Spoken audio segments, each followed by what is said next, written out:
Hello everyone, welcome to episode 69 of FPL BlackBox. My name is Az and I'm joined by the mighty Mark and the lovable Luke. How are you both? Well, I'm all right. I don't feel very mighty after the free hit, but yeah, I'm okay. How are you doing, Luke? Yeah, I'm all right. Just knackered after trying to work out Pep's team coming up for after the Champions League performance. So yeah, it's taking its toll on me in the last couple of days, but it's all good fun. If it wears you out, what do you think it does to Pep? Yeah, I know. Well, he's looking better than me, unfortunately. He's definitely older than me. Well, we know Mahrez won't play because he didn't square that ball to Foden, so that's one job. He's on the bad list. Yeah, definitely. We are going to talk about Man City tonight, because I'm debating whether to bring KDB in, so I'm looking for some razor-sharp insight from Luke on that. Because Luke, you've done a pod on it, haven't you? You branched out and done another one of your sideline pods. I have, yeah, but I'll tell you why. It's mainly because I'm at work, I've got a family, and I appreciate people messaging me and stuff for advice, but you know, when you're saying the same thing over and over and over to multiple people, it's like, hang on, I'm just going to chop this off, do a quick pod, and then hopefully that answers the most of it. But yeah, it's out there if people want to listen to it, and obviously it's very fluid. It might change before the deadline, such as the way Pep goes on, and obviously we've got his press conference yet, but hopefully it can be of some use. I think the bottom line is, at the moment, we're very much, and I say this in the pod, we're at the mercy of Pep more than we have been for most of the season, because we're just in and around some of the most important games they've had the whole time. You know, semi-final against Real Madrid, where you go out, it's a massive game, isn't it? So almost anything goes, you could say. All right, well, we're going to touch on that later. As there's folk in the chat, including we got a comment just come in saying this podcast from Tim Walton Davis. This podcast should be called The Red Arrows. Oh, it's been bad. It's been real bad, hasn't it? Let's be fair. I mean, yeah, we're all on Reds, but Mark, you and I mean, it was always going to be the battle of who'd win out, my luck or your luck. Yeah, but unfortunately, your luck's bloody won out. I told you, absolutely rubbish. You were doing so well, and then you do the same tactic as me and pick very similar teams. What do you expect? I don't even. I've made that classic mistake as well of working out exactly how many points I'm down on the free hit. I was going to ask you that when we get to your team. I was going to, don't do that. I haven't bothered to do that, but I think I'm roughly around 5 points less than you, perhaps. Anyway, we'll talk about our teams in here. What we are going to talk about tonight is the double game week for City dropped in. So the picture is complete, right? Now from now to the end of the season. And I did see Ben Crellin say something like there was 50 days to go till the fixtures for next season were announced. Like, oh my God. Never has any time off, Relentless. does he? Yeah, that made me feel slightly nauseous. 100 days to go before the kickoff of that season as well. But we're still in this season, sadly, for me. So we're going to talk about the double game week schedule now, because it's all complete. In particular, we're going to touch on Villa. The episode is called Unlikely Saviours, right? We're trying to find players between now and the end of the season that are going to make the difference. And we're going to find ourselves turning into the likes of Anthony Gordon and Phil Coutinho and Matty Cash. Players like this who are now burdened with being our saviours. Do you think they're up for it? No. No, I don't. But what can you do? You know, you've got to target these double game weeks, right? And especially Villa and Everton. I mean, you know, back-to-back doubles. Kind of Leicester to a lesser extent as well. Though I think it's a bit more predictable who's going to start for Everton and Villa. But yeah, it's particularly Everton relying on Richarlison's and Gordon's and Calvert-Lewin's. That's the bigger worry. I think, you know, there's a couple of Villa players who we're going to talk about who could be really good. So they're the kind of figureheads of the podcast, I think. Yeah, and we're going to talk about my dilemma as well. So I haven't got Salah, so do I go KDB? Do I go Sons? We're going to touch on Spurs, and everyone's jumping off them, and we're going to touch on City, and that's when Luke comes into his own, of course, as well. It's the usual stuff, all around the usual data. We talk about the passion, basically, for 2 hours. We're going to go to Luke first, because you won the game week with 57 points, which is a fantastic score relative to ours, Luke. Go through your team for the podcast listener. Yeah, never did I think that you two being on a free hit and me taking a -12 would result in me being in a higher position. Oh, God, I forgot the -12. Luke. Yeah. No. I know. But let's bear in mind we've still got the other game to come. And if the team is up on the screen there, the very obvious error I have is James as captain, who has 0. So just put that on top of it, guys. I don't even have a captain play yet, and I'm still beating. He's back in training. He's back. Yeah, I know, it's awful.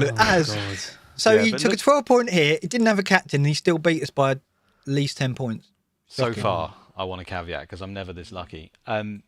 Yeah, I mean, to be honest, I had Alonso. I said before I was going to captain Alonso, right? And I'm not going to play the blame game here because I don't do that. I make my own choices. But literally right before the deadline, I listened to Planet FPL podcast, and they had FPL Planet. You mean? Yeah.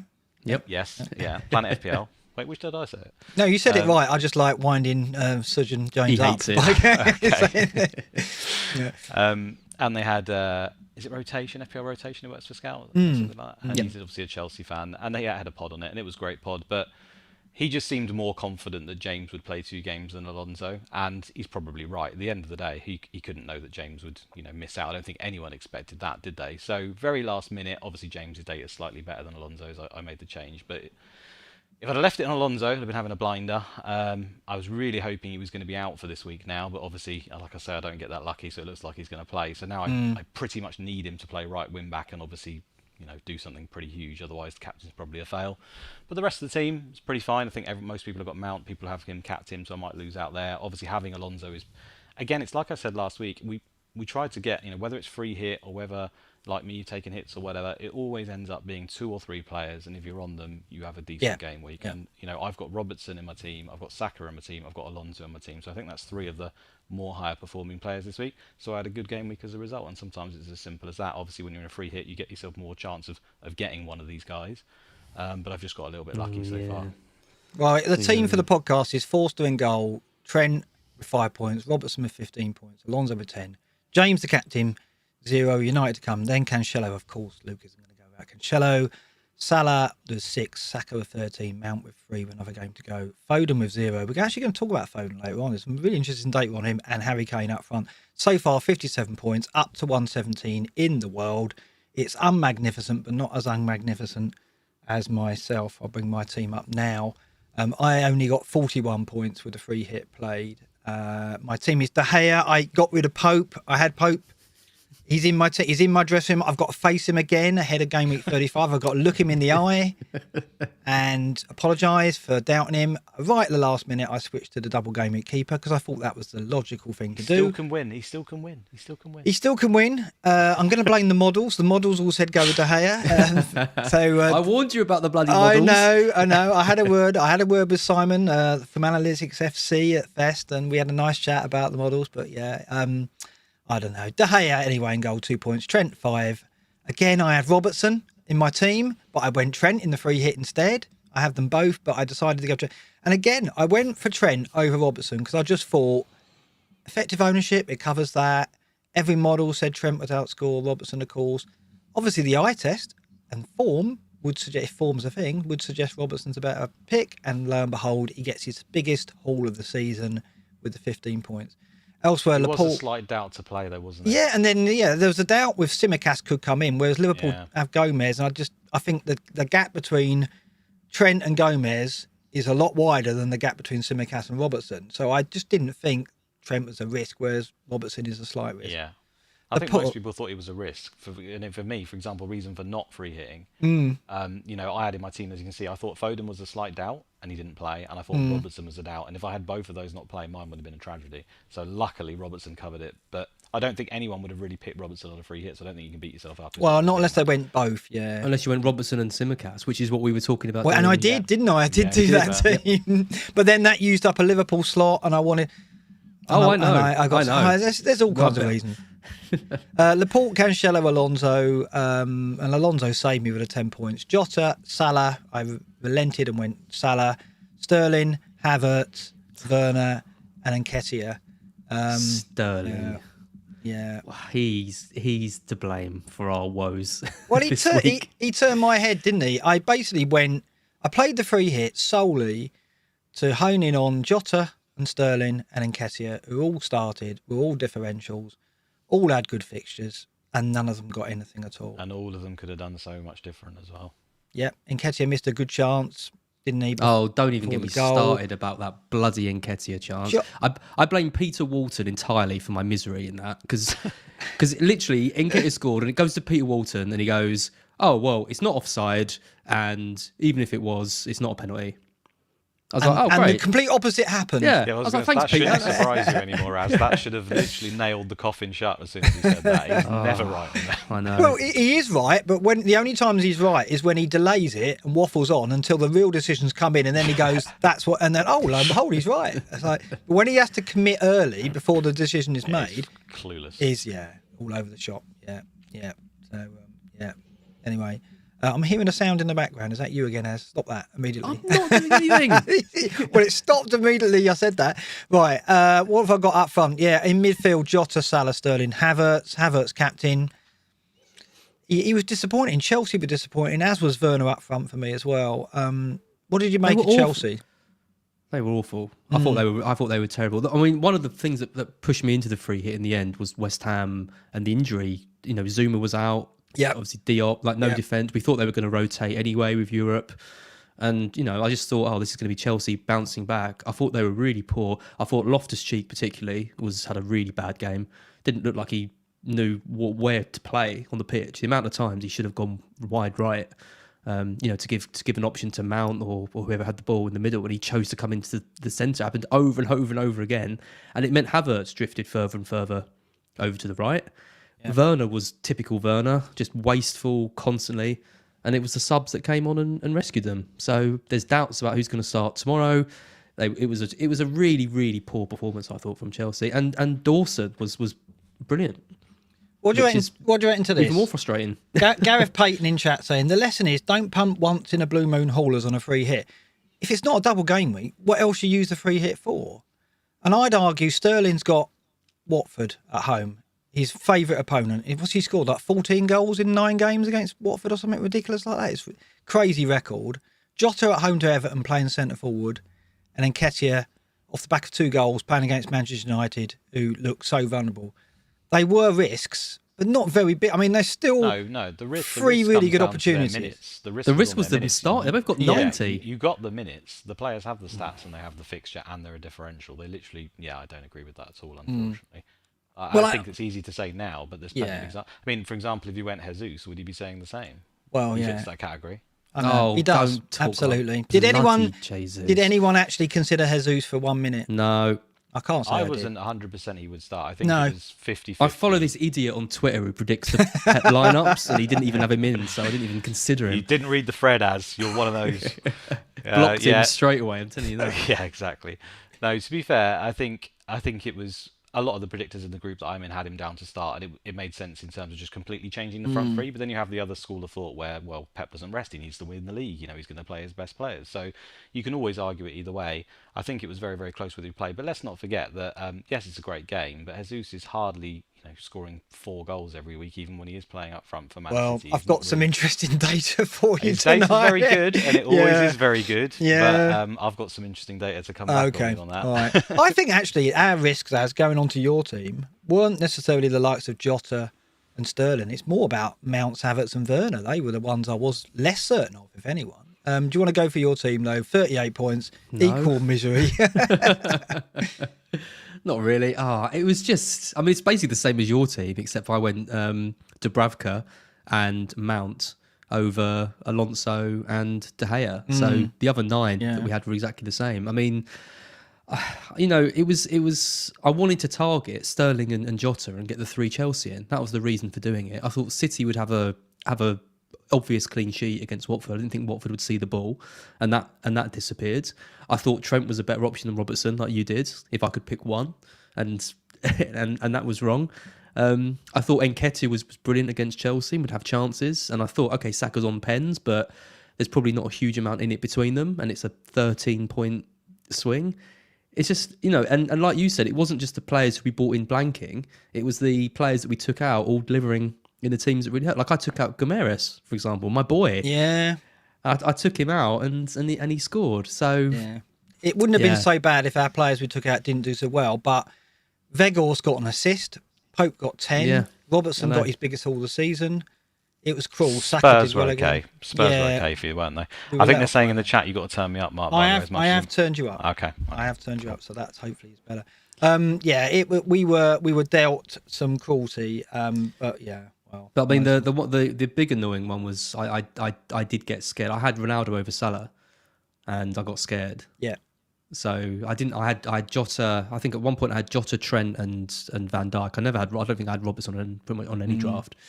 And I had Ronaldo, and then obviously Ronaldo scores straight away. Saka scores, and then it just all every match apart from that Spurs game, which I didn't watch because I couldn't bear to watch Son Kane. I know.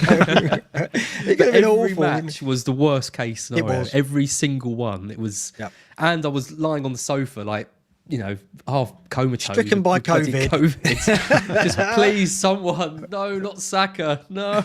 Yeah, that was the worst one, really, Saka, because you're never picking him on a free hit there, are you, really? It's one game. I know Manchester United defence has been terrible. I don't think you would go Saka on a free hit. I don't think you would. Although I wouldn't have thought many would do. No, well, the only way I was doing it, if I didn't go Salah and I went Ronaldo, I did have a team with Saka still in it. I didn't want to lose Saka, but I just think you've got to go for it with the double game week players, and you've got to go for it with Sterling and Jota, who on their day can be double figure assets. It's both free hits for you though, Mark. Terrible, yeah. That Everton have frustrated. Yeah, because they've actually shown up to actually put in an all right defensive performance in both games. Yeah, both against City and Liverpool. My first free hit was at Goodison for the 1-0 that City won and Foden scored.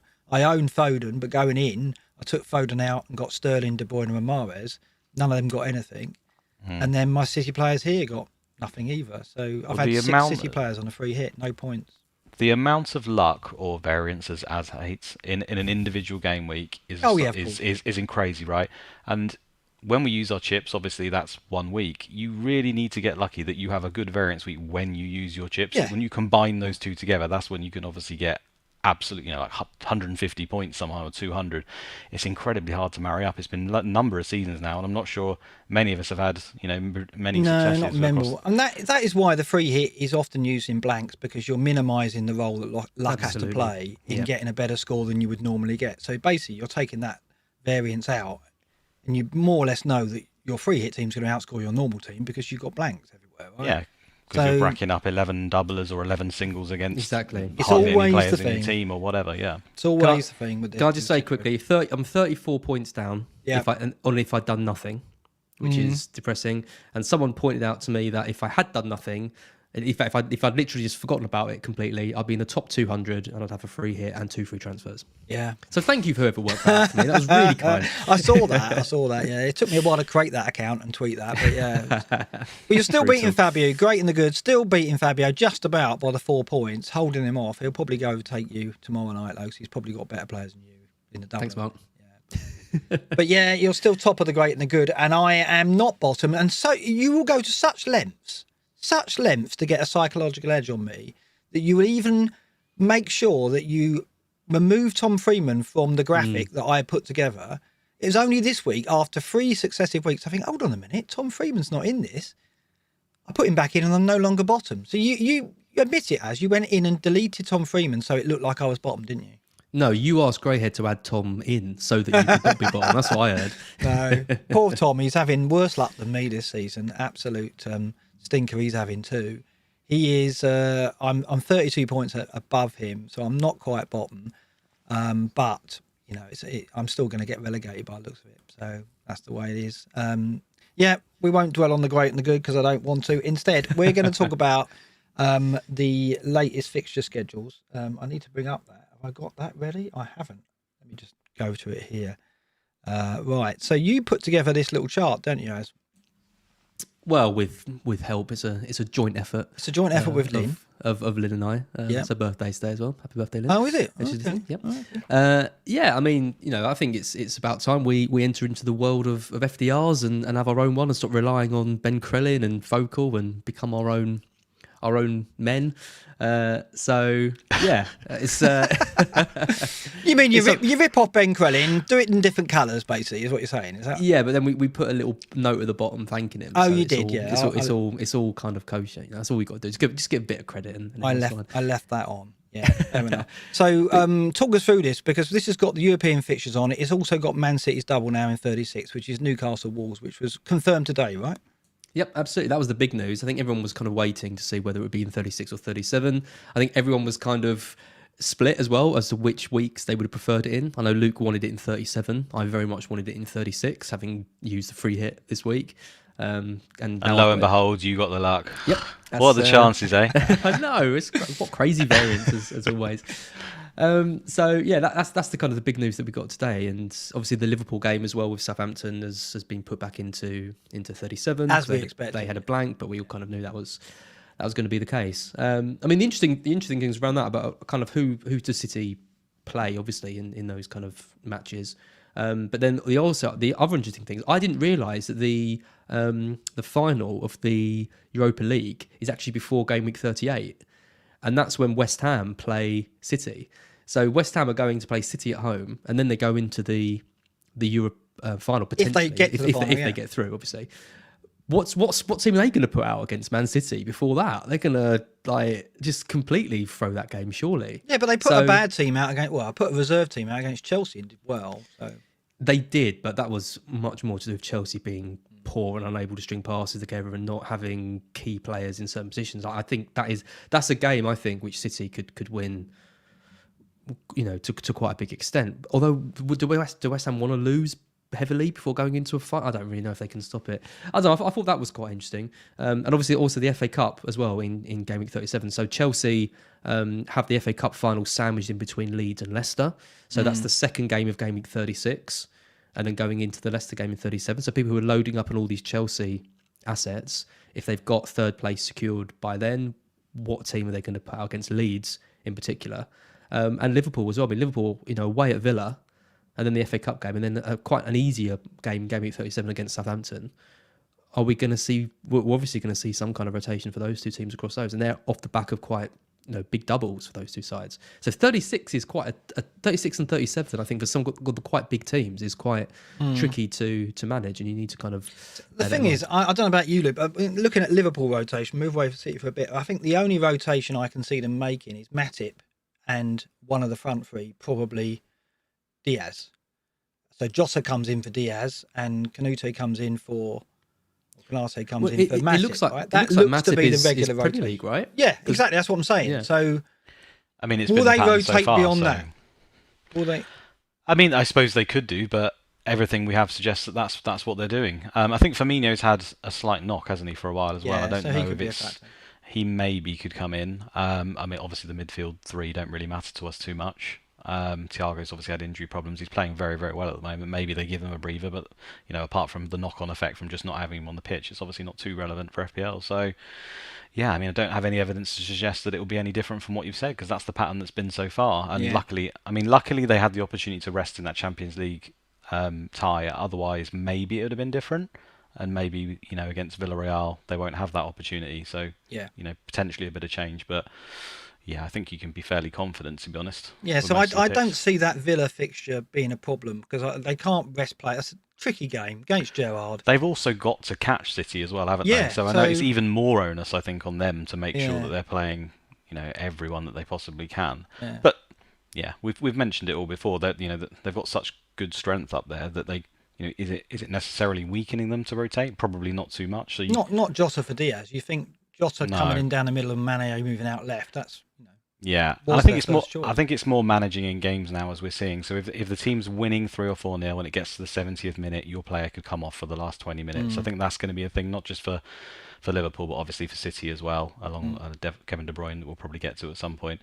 That's the way I feel like it will go more than any. Yeah. Okay. So what we got on here on the additional graphic is the fixtures remaining, and 3 teams have got 6 fixtures. They are Villa, Everton, Leicester. They're going to be discussed throughout the data as we go through the various screens tonight.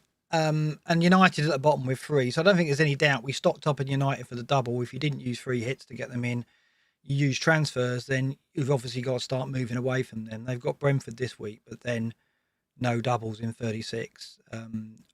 Or 37, so a blank in 37 indeed. So it's the 3 at the top that are of interest, or are they? Villa, Everton, Leicester. What's your thoughts on those, Az, straight away?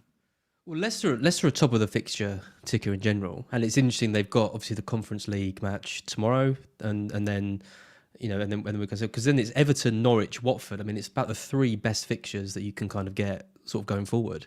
So after game week 35, they're either out of the Conference League going into 36, and then you haven't got to worry about it, or the Conference League matches after game week 38. So there's a big gap between that second leg and whatever happens, and their final if they get to it. So I would say that we're not going to see as much rotation across that as we might have seen previously, because he doesn't need to, right? He can get some form going and play. There'll be a few players coming in and out, but I don't think he's going to make 7-8 changes every match like we've almost been seeing daily. So I'm fairly confident with the likes of Maddison and Barnes, particularly, that they should see significant minutes across those two double game weeks. He's got to try and want to. Yeah, if he gets through Roma, surely there's no reason to not, like you say, as to not, especially from that period between Everton and Chelsea. So basically 36 and 37. Because I think Tottenham's a write-off in between Roma, and then obviously if they're the last game of the season, anything can happen, especially if they're in it. That period of 4 fixtures there. Why wouldn't you want to get your team playing as best as they possibly can? Because it's hardly like they're firing on all cylinders. You want to get your team operational and doing right. So you do, but Maddison is the key asset, arguably, and he's not going to play 4 games.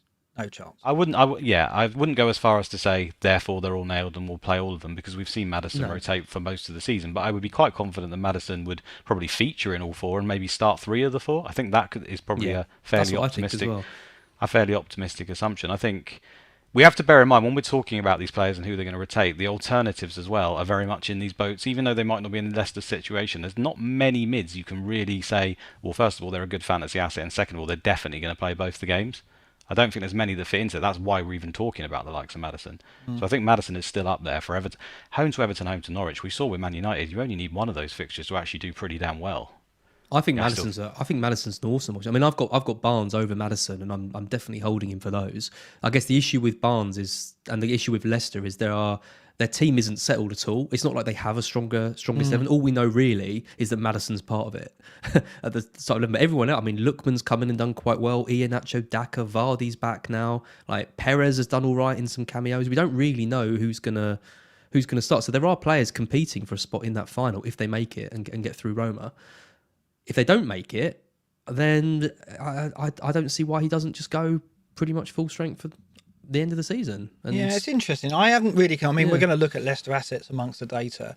I mean, one thing we worry about with Villa, not Everton, because they've got plenty to play for. We'll touch on their players too later. But Villa are probably the most intriguing because the accusation is that they're on the beach, and therefore we can't trust in their assets despite them having good fixtures and having the 6 games. And I think there's been a lot of talk about, okay, what does it mean when we say that teams on the beach? So I wanted to get some kind of data behind it, to have a look at it, to see if there's anything in it. And I don't know really what the data shows. We'll talk through it. So on the screen now, we've got the Premier League table 8 to 15th. So it's kind of like the mid-table teams. And these are the teams that really you could say haven't got anything to play for. You could argue that Wolves are still playing for Europa League. Newcastle, I haven't included in my analysis because they were pushing out of relegation. So, actually, I've included in my analysis. It's Leicester and West Ham I didn't include because they were in Europe.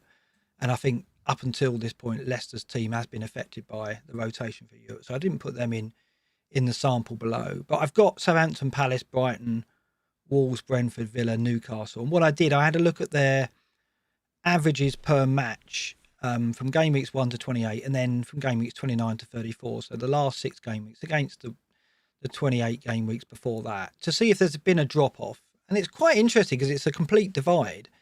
And I looked at things like possession percentage per game, shots per game, XG per game, shots conceded per game, and XG conceded per game. And as you can see from the chart, Southampton, Palace and Brighton have all regressed. So from game weeks 1 to 28, for all those factors, possession, shots per game, XG per game, shots conceded per game, and XG conceded per game, they were stronger per game, per match in 1 to 28 than they have been over the last 6 game weeks. So there has been a drop-off for those teams. And certainly, if you were going to say which 3 teams appear to be most on the beach, you would arguably say it recently. It is Southampton, certainly Southampton, Palace and Brighton. What do you think about that, first of all, Az? I mean, your team's in there. Is that the impression you get of Brighton at the moment? It was up until some quite good performances over the last few weeks. And I think, again, the defensive data is maybe skewed a bit because Webster's been out. Although he hasn't, he's kind of come back and he's been on the bench for a couple of games. I think he got 60 minutes or something against Southampton. But I mean, we beat Spurs away. That was one of the best performances I've seen from us this season. Beat Arsenal, before that, and then obviously got trounced by City, which I don't think anyone was expecting too much. Was not expecting. I mean, so yeah, Brighton. I don't think Brighton have changed that much. We're just a difficult team to predict a lot of the time. I think Southampton's has been stark, really massive. stark. If you look at the numbers, XG conceded per game has gone from 1.5 to 2.1 over the last 6 game weeks. Shots conceded per game from 12 in game weeks 1 to 28 to 15.3. So defensively is the biggest gaps on show here.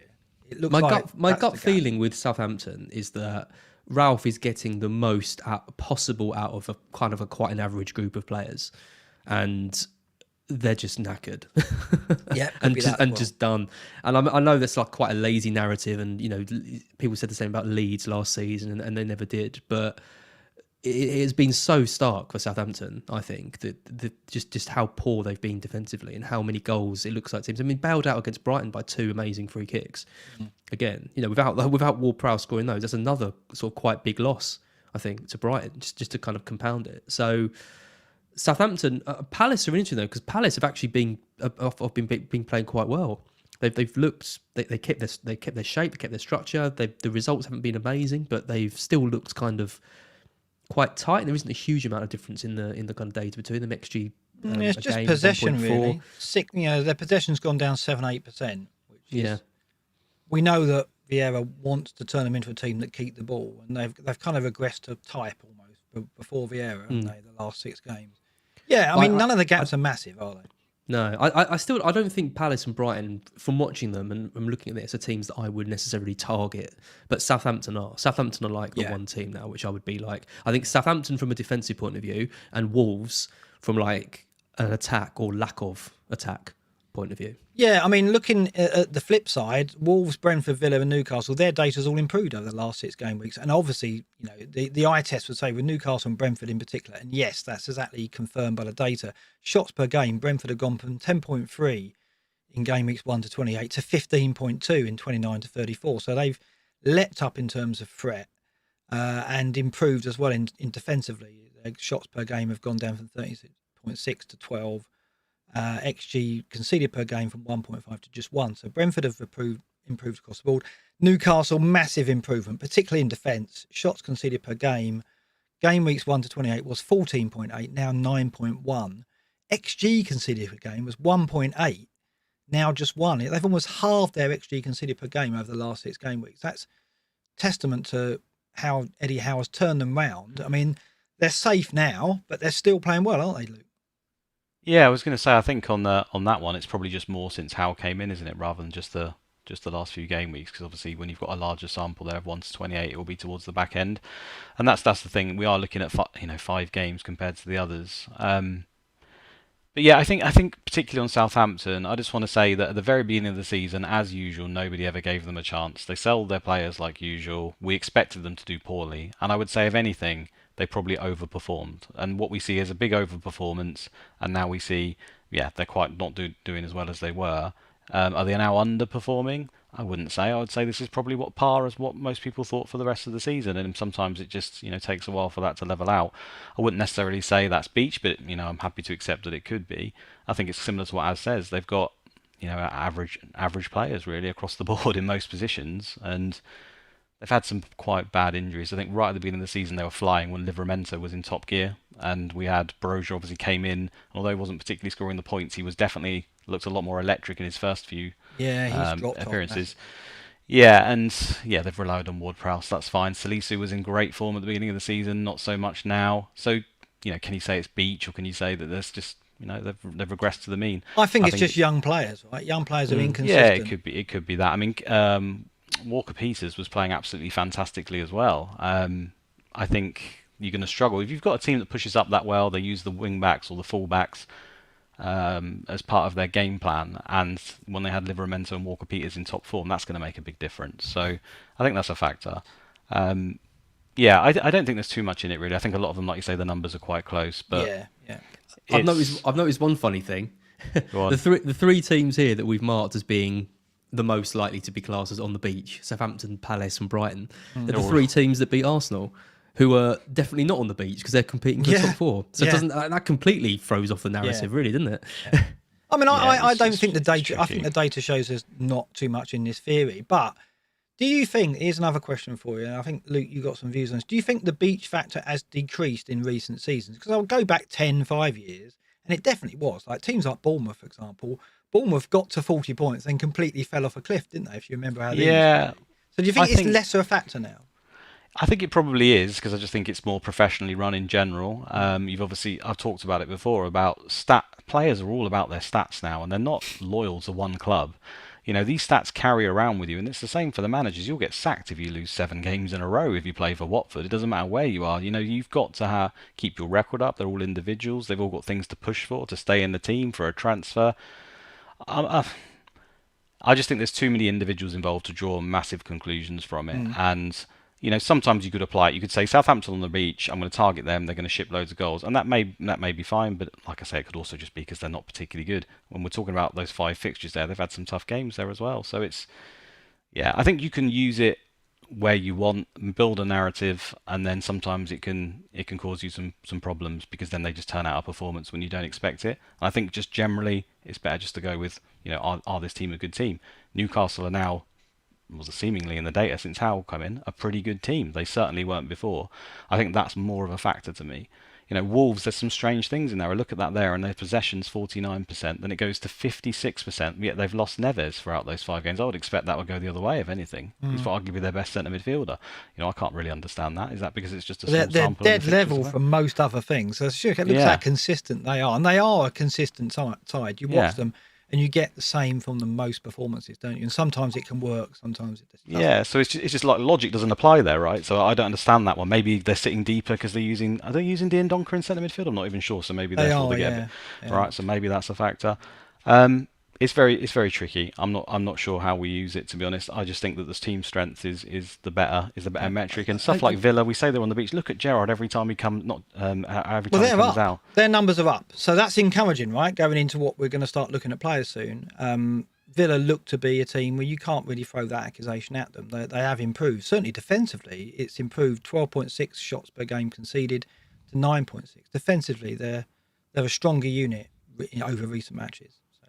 You know, yeah, Brentford look very good since Eriksen. I would say that's more the situation there. Yeah, again, I think there's lots of other narratives we can point to. Is the general point. Anyone watch the Palace Leeds game? I think they were very unlucky not to win that game. I think they had quite a lot of chances. Leeds were poor. Leeds were very poor. I mean, the thing with Villa and Newcastle particularly is these are projects, right? These are big projects with ambitious owners wanting to get them into. Well, Newcastle win the league. Villa probably top 6 as a kind of starting point. You know, these players can't afford to put in week after week. They're playing for futures, right? Yeah. Because if they want to be part of the project, I mean, look at Dan Burn. Dan Burn can't suddenly start chucking in 3 out of 10 performances, or he's going to be out the door in less than no time. I think where the beach applies more now is to do with this: where is the focus rather than the beach? Like with Leicester, like with West Ham. Yeah. You know, are they likely to rotate their side because the result ultimately doesn't matter? Because players mentally are thinking, I want to be fit for that game, even if they're playing, right? And exactly, and it's not just mentally because of the players; it's mentally. It's stemmed the whole way through the club. The club that's what they want. The manager is saying with his selections, that's what I want. You know, that's hard to take out of your mind, I would say. Yeah. But you know, going onto the pitch, I don't think anyone could ever put themselves out on the pitch and then just amble around because they don't care unless they play for Man United.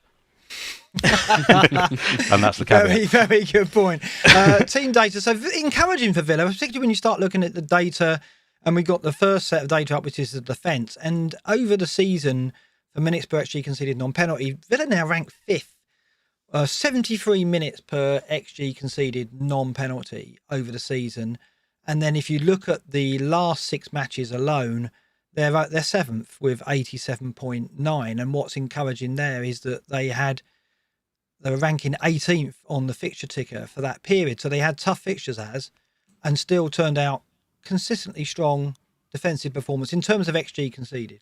Yeah, they're becoming that kind of frustrating team where the underlying numbers are good, but the clean sheets aren't there to kind of back it up. I mean, you look at some of their performance. I mean, you look at that Spurs game, for example. They were really good in the first half. of that. They played really well, had a really good shape, and then just completely fell apart in the second half against Wolves. I think we were all expecting quite a tight game. Actually, I think I went the opposite way, but I think whoever was on, I think it might have been both of you, were thinking, okay, these are two quite good defensive sides. Could be a 1-0 either way. They end up losing that 2-1. They lose to Arsenal 1-0. They concede 2 goals to West Ham.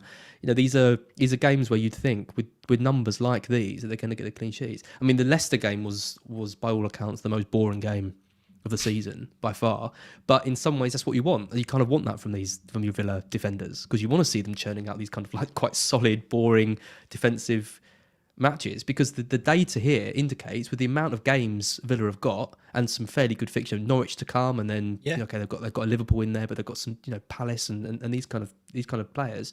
You've got to think the likes of Konsa and Cash are gonna get some returns, which is what a lot of us are banking on. Yeah, absolutely. And what else is standing out for me is Newcastle up to 5th of the last 6 games, 91.8 wins per XG conceded on penalty. It's there in the data. They're middling fixtures, 10th on the FDR, on the fixture difficulty, but really, really strong numbers they've been putting in. Yeah, I mean, they're controlling games now, like really nicely, and they've got players who, with this is without Trippier as well, and it's not signing kind of, well, I mean, Bruno Guimaraes was the best signing they made, but they also made clever signings with Target and Burn. But these are guys who weren't even first choice really in the clubs they were at, but had a point to prove when they moved over. Burn was obviously a Newcastle fan. Target had been displaced by Dean, so there was. They had Steve Bruce in charge. I think that is they had Steve Bruce in charge, and now they've got someone who actually has a plan, and they've bought some good players, and they've got a little bit more lucky. But none of us were expecting Newcastle to improve that much defensively. We thought there's no doubt they would attacking wise. No, but it just shows you, if you've got a system and you've got obviously a better quality of player as well in certain positions, and they have got lucky with injuries as well. I think they've been unlucky throughout the season. Lascelles has been in and out, St Maxim occasionally. It's all sort of come together. I know they got unlucky with Trippier, but it just seems the perfect blend. I think if anything, they're playing very well, and obviously with the money and stuff, it might carry on. But you'd like to think if they had this same squad, eventually it would probably start to dip again. It's probably a little bit of a high, but it's impressive. It's really impressive what they've done, because I think at one point everyone thought they were pretty much gone. Well, Newcastle are relevant when we get to the captain conversation later, because obviously they host Liverpool this week, and there'll be people piling on Liverpool players for the captaincy, of course. Right at the bottom there, we talked about Southampton, 5th best fixtures over the last 6 matches, bottom of the defensive data. They've conceded an XG every 42 minutes, so 2 goals expected to be conceded per game. Southampton over the last 6. It's pretty miserable.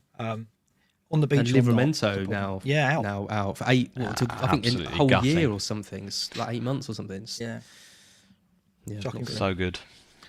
Team attacking data we're bringing up, and this is less rosy, but if we are considering Leicester, Villa, and Everton, those teams are found in the lower half of the season data. Leicester were 10th for XG per non-penalty per game, 69.8.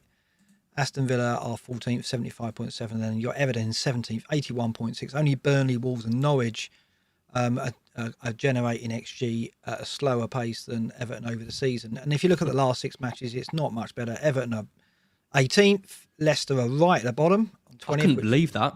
That crazy, was the biggest shock. 100 Leicester... minutes per XG over the last 6 matches. Yeah, I mean, that to me, because we all knew that the struggles Leicester were having defensively, with all the rotation, the goals they're conceding, all that, but they've still been featuring quite highly, in all the charts that we've looked at, because they've got good attacking players, Maddison, Barnes, Iheanacho, Vardy, whoever's in. For them to be bottom of the attack data over the last 6 matches, and they've had the 8th best fixtures as well. Look at the minutes per chance, 11. Only Watford have equaled that, so that's the lowest. They're creating chances at the lowest rate of any team other than Watford. Minutes per big chance, 108 minutes. Again, lower than any other team apart from Everton. See, I really think that this is to do, like, in modern football, especially with these top teams and stuff, it's not just about having the good players. It is about having a system of play and knowing how to play, in patterns. You can look at Man United, for example, who haven't got a clue, how to play like that. And we just talked about Howe coming in for Bruce and improving that. Obviously, you look at Klopp and you look at Guardiola and how they, the patterns of play and how they look to beat their opponents.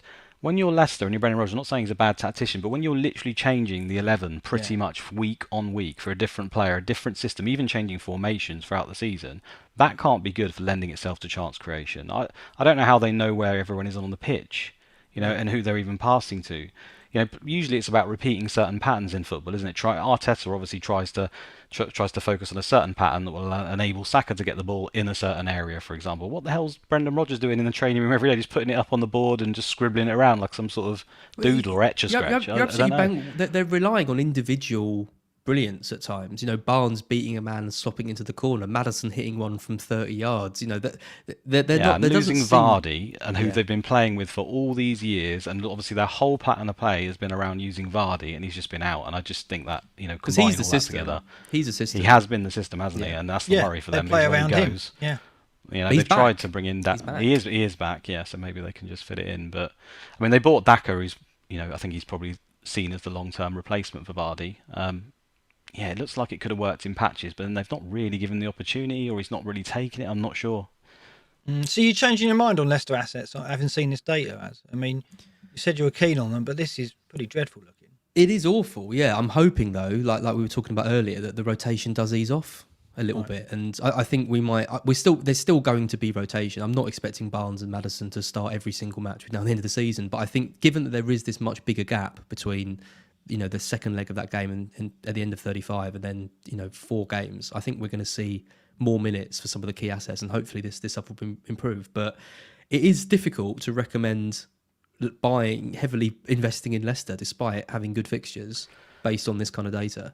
I think you can have, when it's home to Everton and home to Norwich, and like we've just said, they're so good, those fixtures, that it can transcend that. Those are last 6 at the end of the day down there, and we saw previously, like you mentioned, they were a lot higher than that. So I think you just simply take the chance on a good player and a good fixture, and if Maddison gets home to Everton, home to Norwich, I'd be surprised. I'd be surprised if obviously he could blank, because I've already talked about the variance in one individual game, but I think, out of all the options available, he is a nice option that you'd like for that week, and he'll be heavily coveted as a result. 10th over the season and 20th over the last 6. There's definitely been a massive regression, and it just could be fatigue and the European commitments. Word for those holding Weghorst. Burnley are 7th over the last 6 matches. XG every 62.2 minutes. They've had the 14th ranked fixtures, so they've had pretty poor fixtures. 7th, ahead of West Ham, ahead of Leeds, ahead of Newcastle. It's great to see. They've turned it around. Mastermind. All this time, Sean Dyche was holding them back for all those years, basically. Was that what we're saying? And Weghorst is not terrible, apparently. Well, see, it's almost like we might have touched on more data on him to come later as well that's incoming. Right, I'm going to bring up a graphic by Ted Talks now. Ted Talks, bless him. I love Ted. He works for Scout. He does his own channel as well. And he churns out these great graphics. And we've never really featured them on BlackBox before. But he did a couple this week that really caught my eye. And this is relevant to what we're going to be talking about tonight, which is the Villa assets, a bit of Spurs, a bit of Man City as well. And also lament Robertson, who's just flying on this chart. Basically, it kind of plots explosivity, if that's a word, versus reliability. So you've got one axis that shows the percentage of matches where they did a return. And then you've got percentage of double-digit hauls since January 2022. Robertson is right at the top. He's been flying since that date, and then you've got other Liverpool players around that cluster with Trent, Jota, Matip, De Bruyne is in there as well. But what I want to focus on is the Villa players, because we're looking at them tonight as possible saviours. Look where Watkins is, like right at the bottom for double-digit hauls, right at the bottom for at least returns. Don't talk to me about Watkins, man. Absolute fail he's been this season. I mean, it's only the fact that Watkins has done so badly that we're distracted from the Danny Ings debacle, aren't we? It's been really disappointing, Watkins and Ings, hasn't it? I had Watkins for 8 games. 8 games. Now, 2 of them he randomly missed through COVID, or the game got postponed, so I can't even blame him for that as much as I want to. He scored 0 goals and got me 0 assists, so I know we shouldn't carry that with us, because it's not sensible in FPL to have vendettas or hatred, as I'm talking to you. But don't know what you mean, mate. But yeah, Watkins has tainted me, and it's annoying because undoubtedly with the fixtures and the fact that at the moment at least he seems to be playing up front, there's an argument to get him, isn't there? 3 returns, 3 returns in 12 starts, basically, he's given since January 2022. And you compare that to Robertson, who's at the top here, 17 returns in 12 starts. Incredible stuff. And I mean, Coutinho... He's cheaper as well, isn't he? Coutinho is better. It's 8 returns from 12 starts. And those returns, have been, some of them double figures, right? So 30% of them have been double figures. But the one that stands out here from the Villa assets is Cash, right? So you see he's had He's had 14 starts and 11 returns, which is excellent. As I know you got your eye on him, right? I have indeed got my eye on him. Yeah, I mean, it was weeks ago. It was that big choice of Dean or Cash, and I got Dean in initially, and he did okay, and then did absolutely terribly for everyone. And then it was Cash who was the big hero in that double game. He got like 23 or 24 points, didn't he, or something like that? Absolutely good two returns. And yeah, I mean, Coutinho and Cash to me are the obvious ones. I mean, 14 goals Watkins got last season. Everyone kind of thought he was going to kick on this year. I thought Gerrard coming in would be good for him. They'd be looking to get the ball to him more. He's playing, just not delivering. I don't think Gerrard fancies Ings. He needs Gerrard on the pitch probably to help. He does. He probably does. Well, you think you're getting that with Ramsey though? He's like kind of almost. Well, he was almost like a Gerrard light. He's a good player. He's no Gerrard. No. Well, no one. I did use the word light, but Gerrard's kind of switched his role around a bit now, I think, and he's less dynamic Gerrard and more. Maybe a bit more kind of deep lying. So I don't think there was a huge amount in it between Coutinho and Ramsey maybe initially, but now there is a huge amount. I think Coutinho is your weapon, your attacking weapon. But I am going to be getting Cash in, and I think, given the defensive data we've seen of Villa, and the fact that he's got these double-digit returns, and the fact he'd like to get forward, and we know that Gerrard likes to use his fullbacks to push on, I'm hoping he could be a bit of a cheeky one. Yeah, well, I'm bringing up the defenders data for the season, and Cash 28th for minutes per XGI non-penalty, 572.6, which isn't, doesn't sound great, but it ranks him alongside, Livramento and Shaw, Kufau. These are fullbacks that we previously associated as being attacking fullbacks. He is definitely in that bracket, isn't he? He's not playing for a top-ranked side, perhaps, and maybe that holds his numbers back, and he's not certainly in the bracket of a Trent or Doherty or Reece James, as this table shows. But he's in that middle bracket. He's alongside the likes of Pereira and Livramento and Kufau. These are names that we always consider for that fourth and fifth defender, right, when we're picking our teams. And Cash is very much in there now. He will be at the start of next season. He'll be in our thinking, and he's definitely in our thinking now, right? Yeah, he is. I mean, he got 3 of his 4 double-digit returns this season in 3 weeks. So he got 14 against Brighton, and then 11 against Southampton, and then 18 against Leeds, which is great. So he got 29 points on that double game week, which was absolutely nuts. And then you look at kind of some of his other returns. I mean, he got 2 of his 3 assists during that spell. He got 2 of his 3 goals during that spell. So he's not a player who kind of reliably gets attacking points, or it doesn't seem to be this season. But he is capable of hitting these kind of big hauls. And, we talk about saviours. No matter where you are kind of in the ranks, you need players who maybe not that many people own, who the underlying stats are decent, the defensive data is good, the attacking data isn't terrible, and he's got a history of popping up with the odd thing. So, yeah, I like him. I think he's a good pick. And he's ranking above Dina this season. I mean, Dina's had a dreadful season in terms of fantasy output, and the numbers suggest that although he's in the top 10 for minutes per chance created, 51.4 amongst defenders, generally his numbers rank below those of Cash for the key indicators here, which is minutes per shot, minutes per shot in the box, and minutes per XGI non-penalty, and minutes per point. Cash is turning 22.4 minutes per point, and Dina's come in with 32.8. So he's actually succeeded Dina, hasn't he? If they were both fit, would you go Cash over Dina now?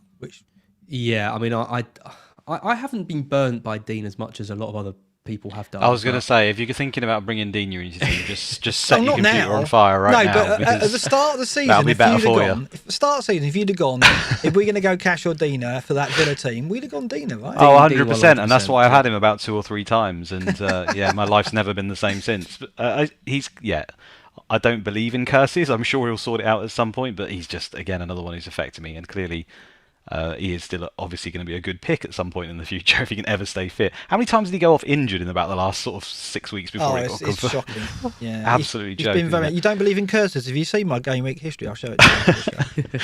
This is true. Yeah. I just wanted to say that, I mean, outside the top 3 teams, which everyone's got defenders from for very obvious reasons, Man City, Liverpool and Chelsea, you look at every other defender that you could possibly have in the game from any other team, and as far as I can tell, unless you guys are going to tell me different, there is literally only Cash, like from Villa, and maybe Mings from Villa as well, just because those fixtures are so good and because of the doubles. Can you name me a single other one you'd want to buy? Because I don't know who that would be. No, I mean, there's no Leicester defenders really. Pereira's highlighted here 19th in the table, but he's not going to get regular starts. He's in and out of the team, and so that's the problem with Leicester. You can't predict their back four, and also they've been very, very leaky. So Schmeichel's your Leicester player at the defence if you go there. Everton again, they don't really have anyone to provide any attacking potential. There is literally no one I could say to you to pick. I think at a push, you could maybe look at something boring like Ben White, because Arsenal have got a decent end to the thing. Yeah. But outside that, Nuno Tavares. Nuno Tavares is highlighted here, and I'm going to switch now to the defensive last 6 game week data. And cash in this is 32nd over the last 6 game weeks. His minutes per XG on penalty go down to 725.8, so they almost double. So he hasn't of late looked an attacking threat in terms of XGI, expected goal involvement. But I just want to draw your attention to the names at the top. Alonso we'll talk about in a minute. Nuno Tavares, anyone? Like, he's back in that Arsenal team. He's ranked 2nd over the last 6 game weeks for defenders for minutes per XGI, only to Alonso. If you could be sure that Tavares starts every game, is he worth a go? Because he's 4-3. That's what you're talking about there, Luke. It's like, who's the punt? It could be him.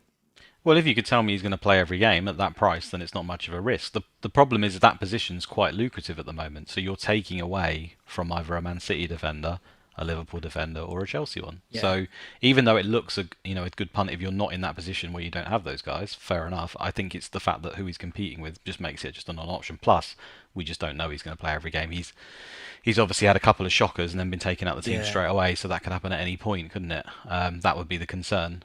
But if you're chasing... Look at Marcus, though, as look at those numbers. Minutes per shot, 24.3. Minutes per shot in the box, 28.7. So his shots are in the box. Minutes per chance created, 35.1. His output, he's almost halving most other defenders. He's destroying Alexander-Arnold over this period. It's just crazy, isn't it? Yeah. Just quickly on Tavares, quickly. Yeah, go on.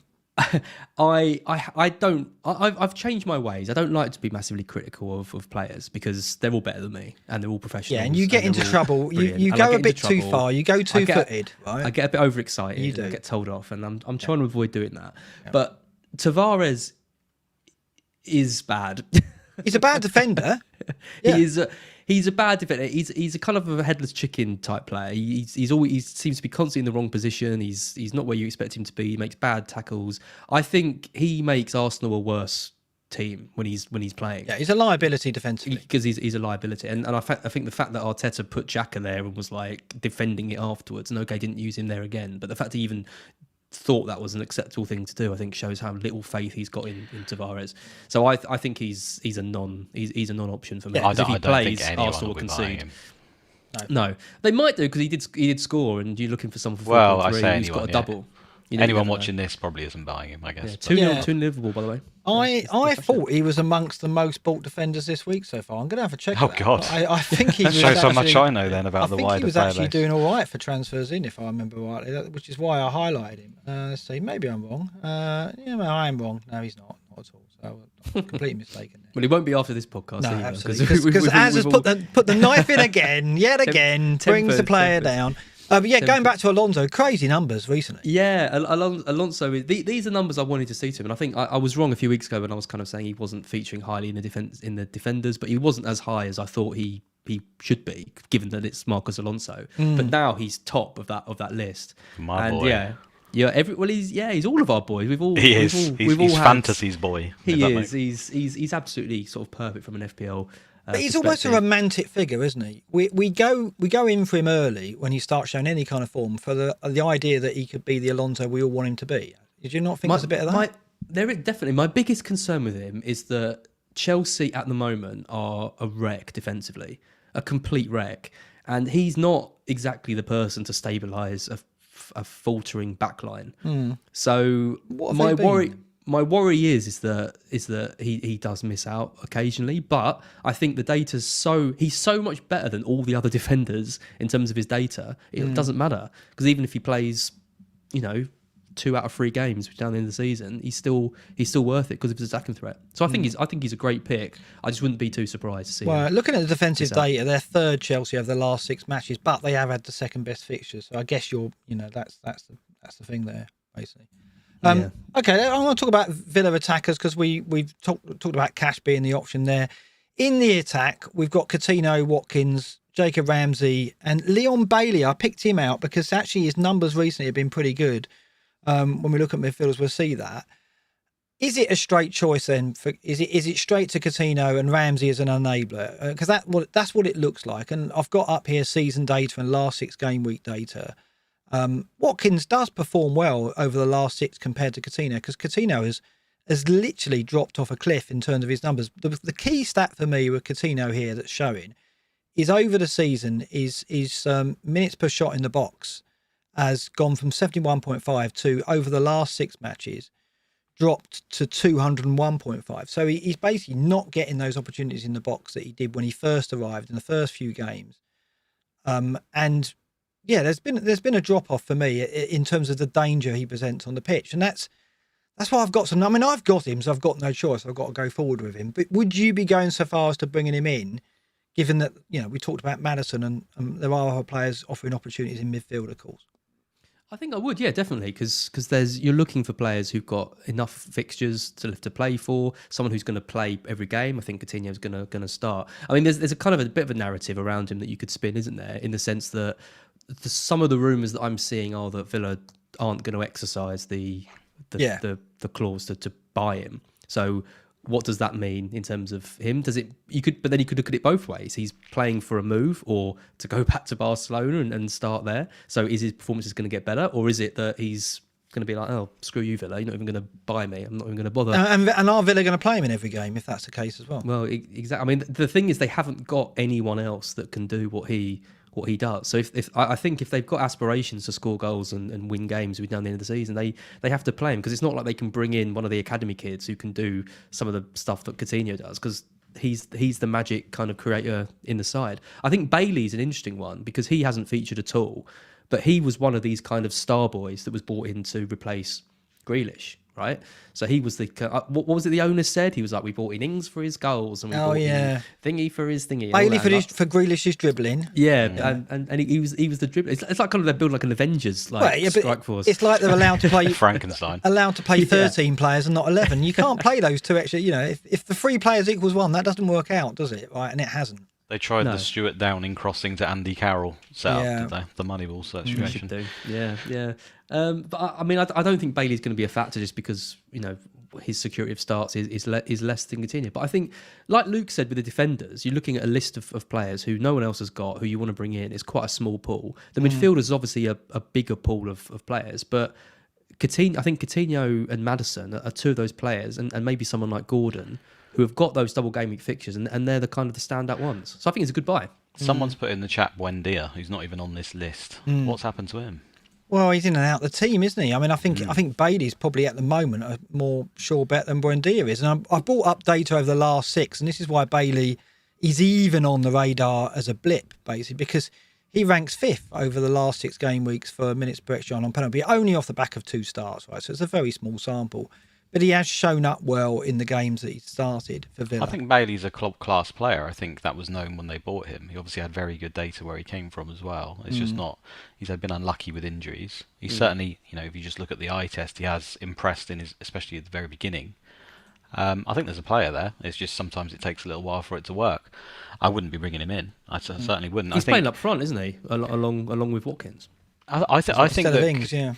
I think that Coutinho is kind of similar to the Gareth Bale situation, where obviously he's not on the same level of Bale in terms of output, but it's a similar path that he's followed, and it's these kind of players, I think, really they've struggled with their consistency at the top teams. So they are, everyone knows that they are exceptional players, but then they've had periods like this, and that kind of leads them to be, you know, shipped around Europe, I think, or not in Bale's case, just not even played. But with Coutinho, it happened with James Rodriguez. You know, these players have got that class there. And at the end of the day, it almost doesn't matter to me too much what Coutinho's data is. The fact that he's the player that he is, and he's got the fixtures that he has, and like Az says, there's not too many other options. You're willing to give it a go, I think. He could have hit a big score against Spurs. Like that game against Spurs was ridiculous. I mean, I owned him. I think Mark, you had him. Did you play him in that match? Yeah, I had him. Yeah. You know, he was on the free kicks, great free kicks. He hit the post. He hit it just wide. Like if he gets 9-10 points in that game, everyone's on him. Yeah. So you say you can overlook the data if you got it. So would you overlook the data and bring him in? Not overlook it. I didn't say overlook it. At the moment, I looked at it. I don't know if you go back to that screen before. It was minutes. You had minutes per goal involvement. It was roughly over across the season around 200. So if we just say 180 minutes, that's 2 games. Yeah. We're bringing him in for 2 games, and you're likely to get a return that says. And let's bear in mind that the 2 games he's playing are also probably better than your average 2 games. So if you bring in Coutinho in and you get a return, or maybe 2, you've done pretty well out of it. I think he's fine for that. I wouldn't be concerned about shots in the box particularly. Obviously, I'd like him to have shots in the box, but that's never really been Coutinho's game. He's never really been the guy. Yeah, and his chances created haven't dipped that much. It's gone from 50.1, and if you look over the last 6, it's 57.6. So he stayed at a level in terms of chance creation. It's just really his more direct goal threat has kind of petered out a bit. Let's not try and dress it up. If the fixtures weren't there, then we wouldn't be talking about him. It's as simple as that. And I wouldn't have held him, basically.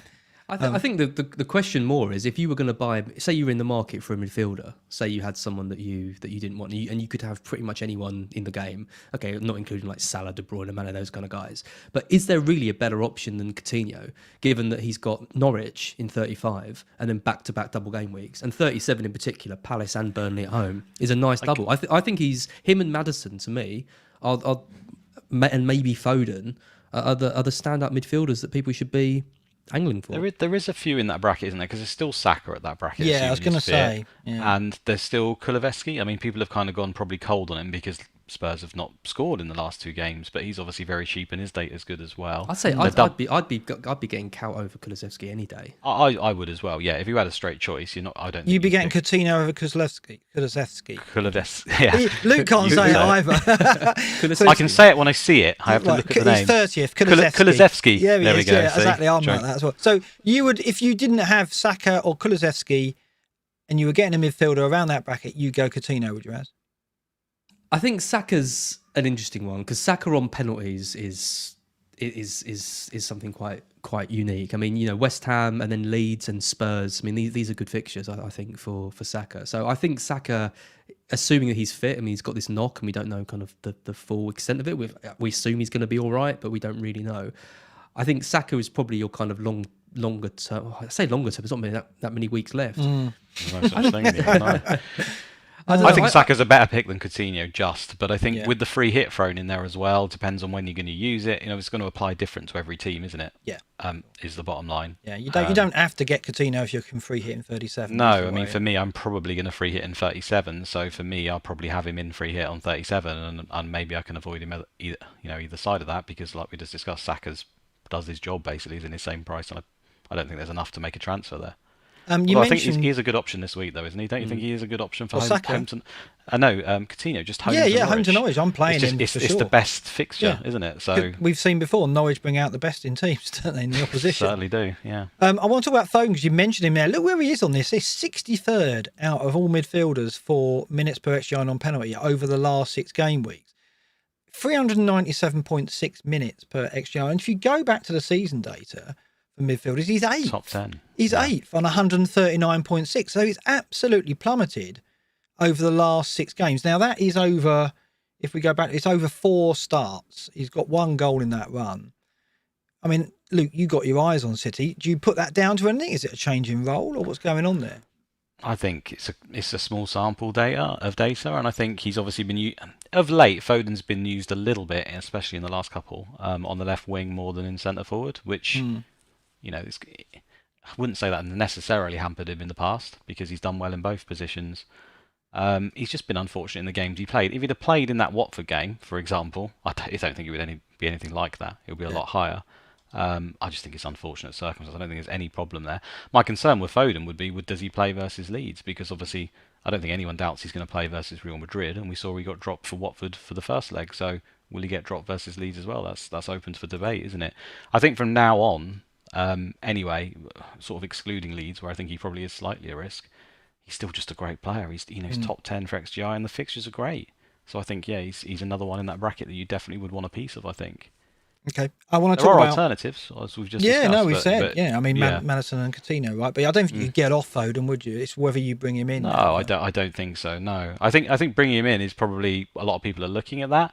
and it's just risky this week, isn't it? But after that, I think I think For the he's a double. great pick. Yep. I think I've had him all season, and to be honest, I know his points have been slightly underwhelming for what the potential was, but I think that's more due to bad luck than anything else. I think he's a great pick still. Well, he's not in the table I've just brought up, which is the top FBL midfielders last 6 game weeks. And I'm bringing this up because I'm looking at De Bruyne, right, and Foden's teammate. And De Bruyne has been in tremendous form, there's no doubt. He's got 42 points over his last 6 game weeks, but also in Europe last night again, absolutely stellar. The players that you can get in your heavy-hitting midfielder, if you've got that ability, if you've got Salah, you're going to keep him. I haven't got Salah, so I'm looking at Son and De Bruyne. If you've got Kane, you could, of course, sell him now and go and double up Salah with one of Son and De Bruyne. What's your view on these three at the moment? Where would you put the pecking order? Would you still put Salah above them, even though the last 6 game weeks Son is there? I mean, are we giving up on Son and Kane? I wouldn't say giving up. Pick me personally, Salah's top, and that's pretty much undisputable. I think between Son and De Bruyne, it's closer, but I still would have Son above, just because I think that his data is generally better in terms of his XG and getting points. Kevin De Bruyne always seems to have this magical ability to supersede his expected involvement or his expected points, and we know that he needs an assist to probably get bonus because he's so creative. But it does strike me that he's on a particularly good patch as well in terms of he's playing very well. He's obviously a top tier player. He could he could outperform that at any point, but I think he's also been getting a little bit lucky as well. I don't think the returns are going to continually keep coming in like that. He's still a great pick for me, like absolutely, but I think when there's other options, even in that team, and if you're not going to captain him, again, it's on the situation, right? If you're trying to be different like you are, Mark, there's no reason not to go De Bruyne. We're talking about 5 weeks from the end of the season. If you want to increase your variance and go for a differential captain and have him for most of the time, absolutely no problem. But if we're talking just pure optimal play, then Salah is the best for me, followed by Son. Then it's De Bruyne. And I mean, all the models are saying to me, get rid of Podence, get Gordon, and then move Fernandes to Salah. But I'm not going to do that because I don't want to move to Salah because I don't see there's any point in me doing that now with 5 games to go. I'm going to move to De Bruyne, I think. 10% ownership. He's got the form. He's got the double in It's also the minutes, right? I know we can be fairly secure on De Bruyne's minutes, but it's Sons you can be secure, right? So that's also a benefit. And I think the games in particular, there's 2. I mean, I like Spurs' games that are coming up, really. I think they're more suited to their style. I think it's very easy for people to get twisted to a narrative. They've not scored in the last 2 games and they've lost Doherty and they're suddenly terrible, but I seem to remember Kane and Son scoring a hell of a lot of goals before Doherty turned up, and I don't think it's definitely a loss to not have him in the team, but I don't think it's to the point where Kane and Son are not going to be options anymore or anything like that. The games are going to be more open, I think, and in particular, they've got Norwich the final day of the season. To me, that screams if you want to be different on that final day, Son captain versus Norwich. I think when you look at the other games, could be one of those ones where he hits 3 or 4 goals. I think quite comfortably. He's got a chance there. I'm dreading that game. And then there's the Leicester game as well, right, which is sandwiched perfectly. See, this is what I don't know what to do. I don't know whether to go Son for the short term, then switch to... Because what do you think about Spurs' double? That's the worry for me. City's double now looks great. As much as people. The fixtures are worse, so I think it's bad. Liverpool, Arsenal, right, for Spurs. I think they're games that their attackers will find easier than some of the low block teams that they face. And I know that sounds strange, but I think a lot of people will probably agree with me there. That they'll probably find more space in those games. Kane has got a good record in derbies, and he actually got a good record at Anfield, as I've said before. What do you think about Spurs? I mean, because I've got this choice of going over Son or De Bruyne. Son's better for this week, but De Bruyne's got the better double now with Newcastle Wolves. Where would you go, and what do you think about the Spurs double? I think De Bruyne is the obvious choice for you, given the fact that City's fixtures are incredible. Leeds, Newcastle, Wolves, West Ham, Villa. I mean, they don't struggle, in my opinion, in any of those games, especially that West Ham game as well. When if West Ham reach the final, that could be really big, as I kind of mentioned earlier. I think De Bruyne missed the semi-final in the FA Cup. There was a bit of an injury doubt around him. Straight back in against Watford. Subbed off 53 minutes when they're comfortably winning. That's the bit, isn't it? But he's playing every game though. Like when he's in the side. Yeah, and he is the most heavily involved. He's the most heavily involved one. He's the best asset to own by a clear I think the distance problem we've got is at the moment it looks great because, and the weekend's a good example, they scored a lot of goals and Kevin De Bruyne was involved in them, great, but they went up a lot of those goals, and then De Bruyne come off. And Pep pretty much said in a video, I don't know if you saw it, that if they're winning comfortably, I've got to protect him. I'll take him on. If we weren't winning, he'd stay on. Now there are going to be occasions, believe it or not, where Man City might score 2 or 3 goals, and Kevin De Bruyne hasn't managed to get involved in it, and he's going to come off. Yeah. So in terms, that's why Son is always going to be favoured over De Bruyne. But his minute, I mean, De Bruyne's minutes are 90, 90, 79, 90, 77, 90, 82, and then 56.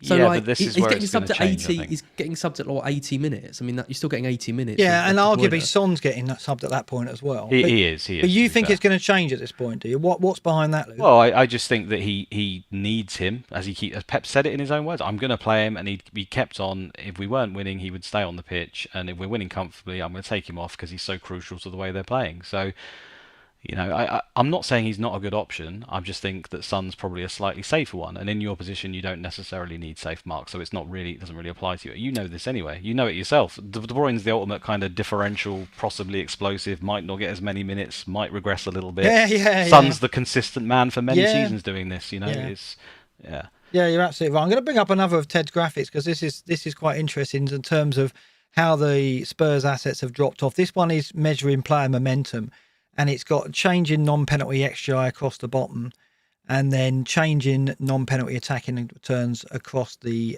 y-axis. And what we're seeing here for people on the podcast is Kane, Kulusevski and Son have dropped off over the last 4 game weeks compared to the 4 game weeks before in terms of their non-penalty XGI. And Kane has dropped off massively in terms of non-penalty attacking returns as well. But his fixtures have got stiffer. So the last 4 have been harder fixtures than the 4 previously. So that maybe explains the drop off. But this is why, I mean, visually represents why people are actually doubting whether to go back to Son and Kane or hold Son and Kane. If you have them, do you hold them, Luke? Yeah, to me that's laughable. It's just so short term to think like that, and this is what caused people to try and go off of Son previously, and then he went bad, and then he and it cost us, didn't it? I just don't know how you can read anything into 2 weeks. I just don't understand how people do it. It must be exhausting. You know, any team in the world, including Man City, can not score a lot of goals in 2 weeks. Sometimes they score 1. It's 4 game weeks, so it's the last 4 game weeks compared to the 4 beyond that. But right? So it's a small sample, but they scored 3 against Villa after Doherty went off.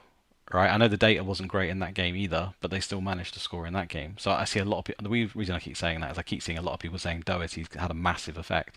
I believe it's had an effect, but I don't think it's to the level people think. The fixtures are good. They're top tier players, and it's as simple as that to me. They will find a way again.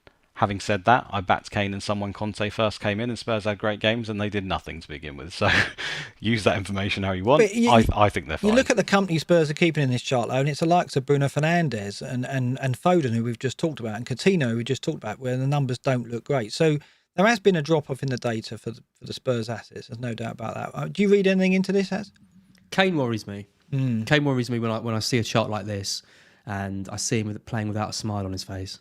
That's the other issue. That again. Here we go. Yeah. Well, launch my headset. I mean, it is interesting with Spurs because they're not out. Obviously, not out of the top 4 race. No, not at all. They're still well into it. I think Arsenal obviously losing those 3 games. If they'd picked up points in those, you could argue that it would be over. But there's only 2 points in it between Arsenal and Spurs. So they, you talk about on the beach playing for your futures and all this kind of stuff. They've got that if you're buying into that kind of narrative. The issue with Kane is that he's become this kind of team player again, and I'm seeing him like clear balls off the line in games. And if you're a Spurs fan, you're thinking, amazing, we've got our captain clearing balls off the line. Purely from an FPL perspective, I've got Kane, stop getting on the other goal like thing. Stop spraying passes in the midfield. That's not where we kind of want you to see. And the trouble with Kane is that, okay, there aren't many striker options to go to, but there are options that I like in De Bruyne, and you could even argue someone like Mane, pairing him with Salah. You can look at there's these kind of fairly like I can use that money. Yeah, that's what I'm saying. So you can have Salah and one of Son or De Bruyne, and then go a cheaper striker up front. Yeah, so there is that on the table. Yeah, and because there's not long left of the season now as well, so every game that you hold Kane and you see another performance of him not looking the attacking threat that you want him to be is another kind of potential game week lost where someone like De Bruyne or Son smashes it. So he does concern me. If I was wildcarding this week, and we're going to be talking about wildcards later, he wouldn't be on my wildcard team. Yeah. No, fair enough. I'm looking at forwards over the last 6 game weeks. It's interesting. Jesus has leapt to the top. He's actually leapt to the top of the season data for minutes per XG on penalty as well, off the back of that performance last time out. Kane is 8. So annoyed me so much, that performance. Crazy, came from nowhere, didn't it? Because we could have had it, Mark. We could have done, but we. Well, I did say it. You'd never. Someone asked me at Fest who are the front 3 are for City in that game, and I got it right. I said Grealish, Jesus, and Sterling, but I never really. No, because I was so sold on Werner and I was so sold on going Nketiah if I was going to go 2 up front. So the slots are already taken. And the double defence just looks so double defence nailed on. It just... Diaz was slightly ropey, wasn't he? It can happen in any game, but he's only just come back. I think that's a little bit of a factor. He's not quite up to speed yet, I think. And they've obviously got injuries in that area, but...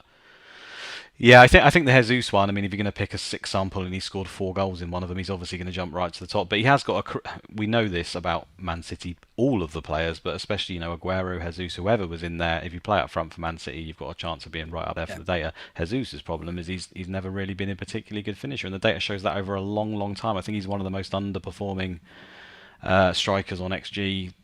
I don't know, maybe ever, or at least for a long time. I think he's something like insane. 17 goals less than what he should have. And we're talking about a long sample, so I think it's since 2016, 17, I think, since Man City. So like 150, 180 games, something like that. And he scored a lot less. But, in individual games, it doesn't matter. He's home to Watford. He's playing up front for Man City. That can happen. They obviously gave him the penalty to help him. I know Sterling would have got that, wouldn't he? If he had. Honestly, he potentially would. Or every time I got my phone dinged, I was like, "It's got something for Sterling." Here. I know. Jesus again. He's playing very well though. Not to poop. Like, he is playing well, and I think he played himself into the team for Pep. He did. He did. And but I think the Madrid performance, although again he was good, should remind us what really he is about, and that is about a lot of energy, pressing really well, creating space for others, not necessarily banging 4 goals. Yeah. It could happen, but most bought player in FPL. Gabriel Jesus. Yeah, exactly. Most ball player. Yeah. They could get lucky for Leeds because it's a perfect kind of game for him tactically. It's just, does he use him now? Does he use him against Leeds, or does he want to use him against Madrid again? It's we're back to square one again, aren't we? It's quite tough. So looking at forward options here, we've talked about Watkins. He's down in 20th over the last 6 game weeks for minutes per XG. Above him is the likes of Iheanacho, Richarlison, and Weghorst and Eddie Nketiah. Richarlison, we haven't spoken about him tonight. Everton are probably limited to just Anthony Gordon and maybe Richarlison. What's your take on the Brazilian as? I don't mind him, Depends, of course. I mean, you look at the fixtures of teams in these double game weeks, and okay, they got Chelsea next, which is one of the benefits of going for an Aston Villa player because you can buy them early and get that Norwich at home game. Yeah. But I mean, Everton against Leicester and then Watford, and then they're better at home, much better at home. They're the worst team in the league away, but those 2 away games are winnable. Watford have got one of the worst home records in the league. Something's got to give in that game. So I don't hate those 2 matches. And then you look at the 2 home matches they got in 37 in Brentford and Palace. And okay, they're teams that have both improved, but I think they're teams in which Everton could score in those. Richarlison's on penalties. I don't hate it. I don't hate it. And again, it comes down to the lack of striking options again. But I think when we're looking at the pool of players in these back-to-back double game weeks to consider, there aren't many. There's Cash, there's Coutinho, there's Watkins with an asterisk, which is you're not going to get any points here. And then for Everton, there's Gordon and Richarlison. Yeah. I mean, Gordon's a gift, isn't he? I mean, I think I prefer him to Ramsey myself because I think he's more integral, more likely to play. He seems a more attacking threat, although Ramsey could pull a return out, that's for sure. But I think most enabler. Yeah. Gordon over Ramsey as enabler, I think. The only thing is the bookings. It's the bookings. He does pick up the yellow cards, doesn't he? Yeah. He's my bench boost weapon, Gordon, because he's easy to get to. You got to have one. The rest of them are shocking. Exactly. On your bench, unless you've sorted it out. Okay, let's get to the predictions. I haven't got Pot Noodle's graphic, but we've got the fixtures and we've got our predictions. Let's try and keep a good pace through these. We'll start with Newcastle Liverpool. It's an interesting one, this, because we looked at the data earlier. Newcastle's defensive data very strong. We've all backed the Liverpool win. Now, Newcastle, they've won 6 consecutive home games. It's a tough fixture, this. I've gone 2-0. You've gone 3-1, Luke, and as you've gone 2-1. Are we all really confident on this? Yeah. Yes. I mean, obviously they're playing tonight, Liverpool. They're going to rotate a bit. I'd expect to see Matip and Jota come back into the team. You don't think they'll have any trouble then picking Newcastle? I think it's like you say, it's a tough game. It's straight after Europe. There could be some jitters, but Liverpool are just far, far superior in attacking areas to most teams. So you've got to back them to score. Maybe I've gone a bit eccentric with 3. In fact, I found myself putting a lot of goals this week. I don't know why, but something took over me, and I thought, yeah, why not? Yeah, but they're still going to be the bookies' favourite to win the game, aren't they? They're still the favourite to do it, and they've got some of the best attackers in the league. So yeah, can they score 2 goals against Newcastle? Can they score 3? Absolutely, and I expect they probably will. Yeah, I don't think it'll be an easy game. So I've gone for 2-1. No. But I mean Newcastle's home record: 1-0 against Palace, 2-1 against Leeds, 1-0 against Wolves, 2-1 against Brighton, 1-0 against Villa, 3-1 against Everton. You've got to go right back to game week 22, in which they got a draw. You know, the last time they lost was in game week 18 at home to Man City. You can't really blame them for that. It's Nottingham Forest like that record. It's incredible. It's a great result for them last night as well. Yeah. So yeah, I think it'd be a good game, but Liverpool were a better team and should win. It's kind of what Luke said. Fair enough. And we've gone very similar scores for Villa and Norwich. We're back in the home win. Again, it's the Norwich factor rather than confidence in Villa, I would say, Luke. Yeah. Pretty much. You're home to Norwich. You can't ask for a better fixture in the calendar. So I've got to back them to win, and maybe I've put a little bit of spice on top. But you've gone 3-1 again to the home team. We've gone 2-0, as and I. Southampton Palace, difficult one to read. This one, obviously, the Southampton on the beach factor we talked about earlier. Is it on the beach or not? Is it just fatigue, young players? But as you've gone 2-0 Palace, I've gone 1-0 Palace. Luke, you've gone goals galore again, 2-2. Yeah. Well, this is the thing. Yeah, on the beach. So what does that mean? Does that mean they're going to score a load of goals and ship a load of goals? They're not going to score goals because they can't be bothered. Like, which end of the pitch do you apply it to? Because their games recently have been, quite goal heavy. But I don't know. I just think both teams are. Palace really frustrate me, and I think it's just the whole Guita in goal again thing. The whole fact that the fact that the stats are so good and they look like they promise so much, and occasionally in patches they show it, but then they just don't really. Gallagher was a thing. Do you remember Gallagher? He was a thing. He was, yeah. I think he's exhausted. To be fair to him, he's run a full season in about half a season compared to everyone else. I don't know. This feels a very hard game to call. I think they'll just.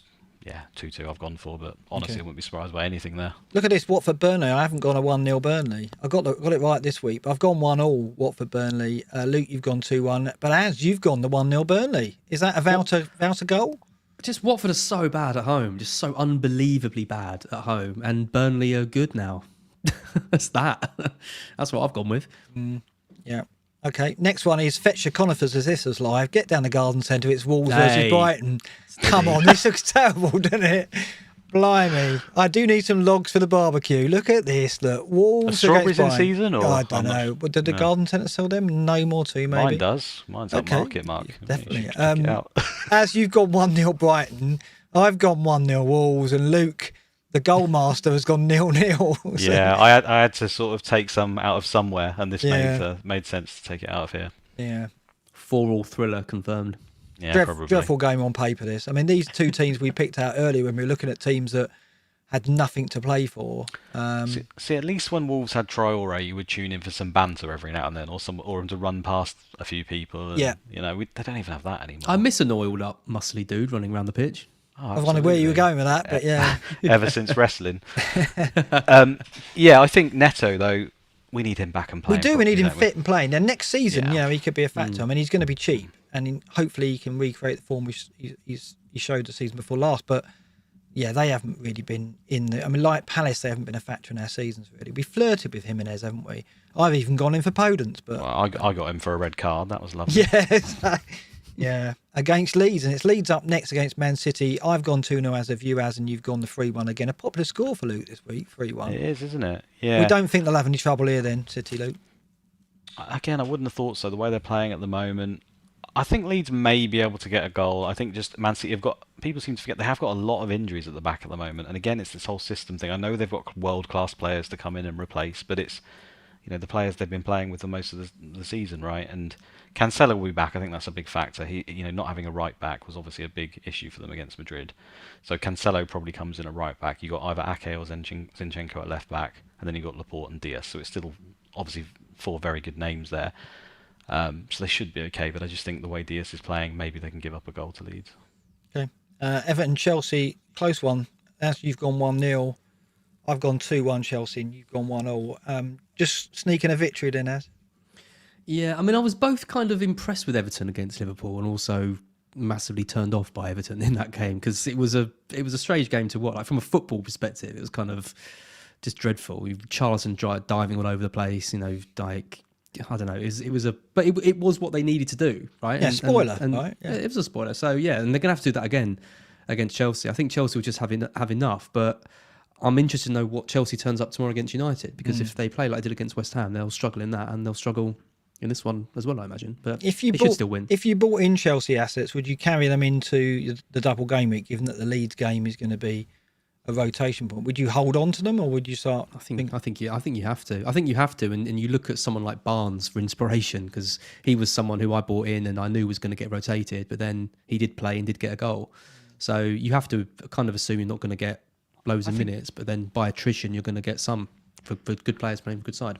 I think if your team's in a perfect situation and whatnot, then like you've said there, Mark, the fact that in the double we can be fairly sure they're going to miss Leeds, and then away to Everton and the way they've been playing of late and the injuries they've got and stuff, I think there is an argument to maybe move off of them. Everton have been relatively solid at home, just because if it makes sense to go to Coutinho, for example, from Mount, I don't hate that. Yeah, do you? Yeah. I think that's a possibility. But you're going to have one hell of a team to be in that position, I think, just to be able to. Yeah, I saw tonight. I mean, Andy, for example, and those playing the bench boost in 36 have got incredible teams. They've got double game weekers everywhere now that City have dropped in, because we weren't really expecting that. So it's played into the hands of bench boosters.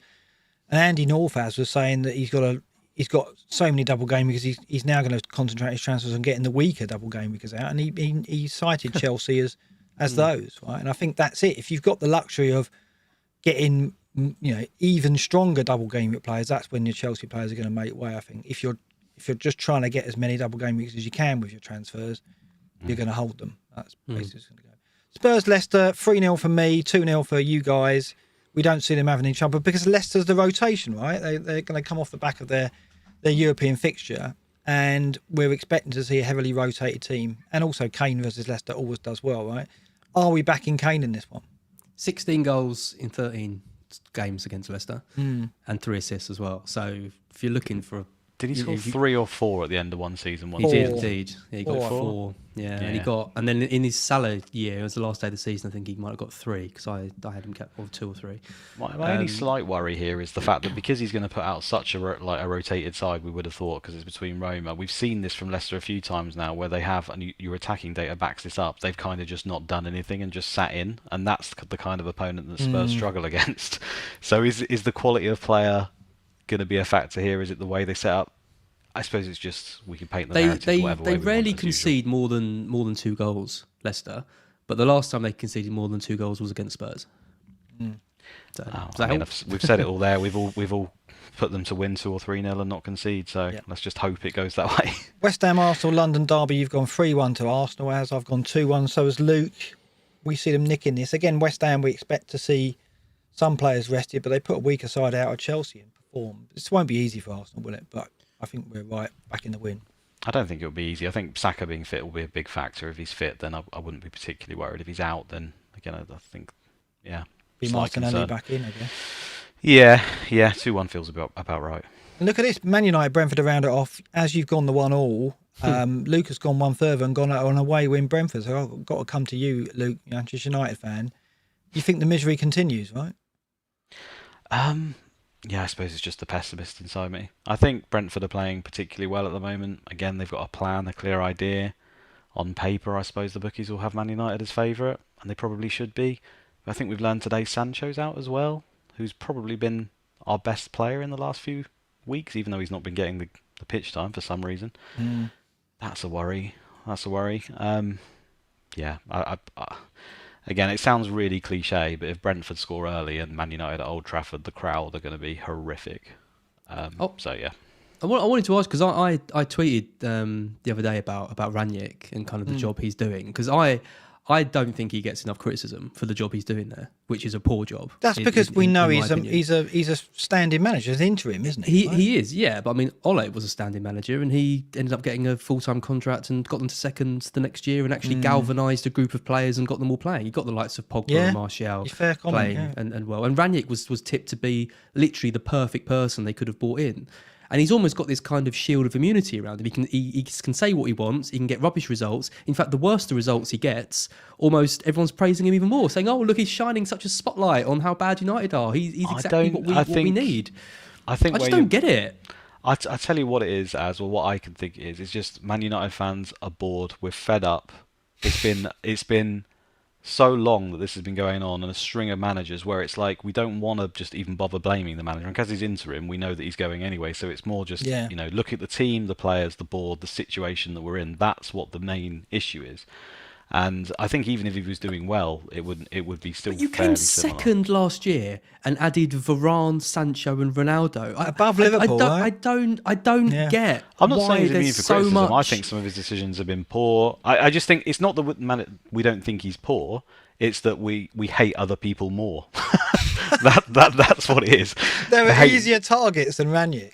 Yeah, there definitely are. And he's going, like example. I say. So what good is it for us to sit there pitchfork saying get Ranić out? He's terribly shit. It doesn't matter. He's going anyway. But my argument would be there was pitchforks for Solskjaer saying he needs to leave. It's the legacy, though. Ranić's got that reputation. You're right. I think he has arrived with almost he can't lose. He's not going to get the criticism that perhaps his results deserve because of the background he's got, the reputation he's got. Solskjaer didn't have that. He was almost like an easy target. They were waiting to have a go at him, weren't they? They were, absolutely. I think Ranić is very, very, very lucky because I don't think there's another job in world football that he could have gone to and got the team playing in the poor way they've been doing, the results be as bad as they are, and for him to come out of it smelling of roses. I don't think he will come out of it smelling of roses. I don't know he will, but he will. He's with moving the majority upstairs of the United fan base, which is what I'm kind of gathering, which just surprises me because it was almost like they lost the other week. They weren't that far off fourth place. It's gone now because of that loss to Arsenal,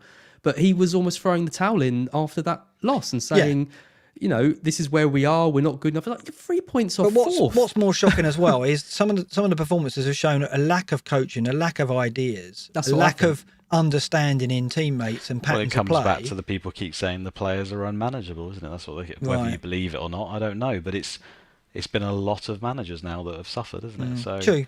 Is there something in that? I know Jose Mourinho wasn't everyone's favourite, and he was towards the end of his career, and he's obviously got a reputation for being a bit of a bully and stuff. But you do have to come back to he might not be suited to the modern game, but even he struggled, and he is a top manager, and he did okay in his season. Don't get me wrong, but we still sacked him. We got rid of him, so we weren't happy with what was happening. And I think a lot of that they say come down to the players. And it just seems to be a running theme that as soon as we start doing bad, you see all these leaks and stuff about the players not happy about the changing room, and then all this. And it could just be bullshit from journalists and narrative, but it surely means Ten Hag is going to have a hell of a job. I mean, the clear out's going to be massive, isn't it? Oh, he's already said that. That's why he's deflecting, and that's what as he's saying, he's kind of the deflect. He's basically saying. I think he said something after the Liverpool game where they are competing on all 4 competitions. They don't have any injuries. Questions need asking, and basically he's not saying they're using drugs and filling them full of steroids and they're unbelievable. To me, he's saying the core of the club is rotten. They've hired the wrong type of players, the scouting is wrong, the medical department's wrong. Like, once I go upstairs, I'm going to fix all this. That's basically what he's trying to say, and already they've started to sack a lot of the backroom staff, it appears. Blimey. Whether we'll actually be able to do that is another factor. I can guarantee one thing, and that's that Ten Hag will not be given the same level of do whatever you want that Ranić's had. If United get off to a bad start, 6-7 games in, there won't be United fans saying, "Oh, don't worry about it, it's all part of the project and the rebuilding." If they're like, I don't know. He will at the beginning, they will, because we time. always do that. But then, they'll turn on them if the results aren't there. Yeah, absolutely. Of course they will, because it'll be the same old stuff, and it's still not fixed anything, and blah blah blah. Of course, it's a hell of a job, and it is. Not even the tea lady is safe by the sounds of it, Luke. So shocking tea. Yeah, left the bag and everything. Captain Matrix for the season. There's only 4 game weeks visible on this. We've got the 4 game weeks to go, and now 36. The picture is complete. 36 is the interesting one, really, because I haven't got Salah, and there are options now with De Bruyne dropping in and Cancelo. This week we'll look at in a minute. Looking forward, 37 is where Coutinho really comes into his own, which is why I think people are looking at him in that game week 37 when you've got Coutinho with the double and other double game week players aren't really ranking up there with Zaha and Richarlison. Are you just going to go Salah, or what's your take on that? As me, always a doubler, right? Yeah. It's got to be. I mean, we've free hit it to great success targeting these double game weeks this week. So why wouldn't if it's always a doubler, then you've got to go in for one of them now, haven't you? You've got to go in for something. It's not going to be. You're not going to captain Anthony Gordon, surely, but maybe you are. I think the trouble is the Southampton fixture is really, really nice. We've talked about it a lot. They're bottom of the defensive data. They're the one team that's data's all got worse over this period. If there is one team that's on the beach, it's definitely them. So the temptation is just to go with Salah for it. But I don't mind the Coutinho or the Richarlison punts, given that Everton have got 2 home games. That I think Coutinho's got a bit of an audition before that going in, see what he can kind of do. Salah's a good option. Obviously, he's a good safe pick. But I think when you've got 180 minutes compared to 90, it's always tempting to go for the other option. And there's not many other options. We're going to captain Salah in 36. We're going to captain him probably in 38. Maybe some will go Son or Kane against Norwich. There's not many more games to roll the dice. If you want to push up, you've got to go for it. No, this is it. Okay, this week then, looking at it, I mean, Salah's top of the data, as he always is, but he goes to Newcastle, and these are basically based off the Fantasy Football Scout poll latest. These are the leaders of that. The names I've got here: Salah, Mane, Cristiano Ronaldo, Kane, Son, Saka, De Bruyne, Trent, Coutinho, Watkins, yes, and Robertson. Looking over the season and looking over the last 6 game weeks, Salah is massively the standout, right, in terms of minutes per shine on penalties. Top over the season, 106.1, and over the last 6, 97.3. And there isn't anyone over the last 6 that gets near to him other than Ronaldo, but you're surely not going to go Ronaldo home to Brentford. Is it a straightforward decision? If you've got Salah, you go straight to him for the captaincy? Come back to me. Yeah, go on, Az. What, this week against Newcastle? Yeah. No, not really. I do think there is. We've been looking at Newcastle's data. I do think it is quite a tough game for them. I think we can rule Ronaldo out, but I don't mind this Spurs game for Leicester. I think this is a good game for them to try and get things back on track, given Leicester's European commitments. I think Saka's a good option against West Ham now for the same reason, and the fact he's got penalties. I think you've got De Bruyne against Leeds. Leeds are better defensively than we've seen them before, and that's come at the expense of their kind of attacking play.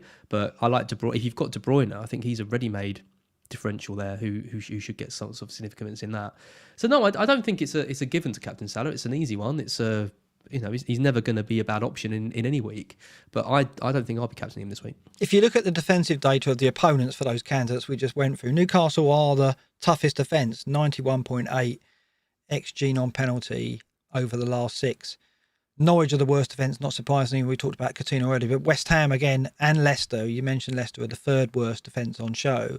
So there is something in it for Kane and Son.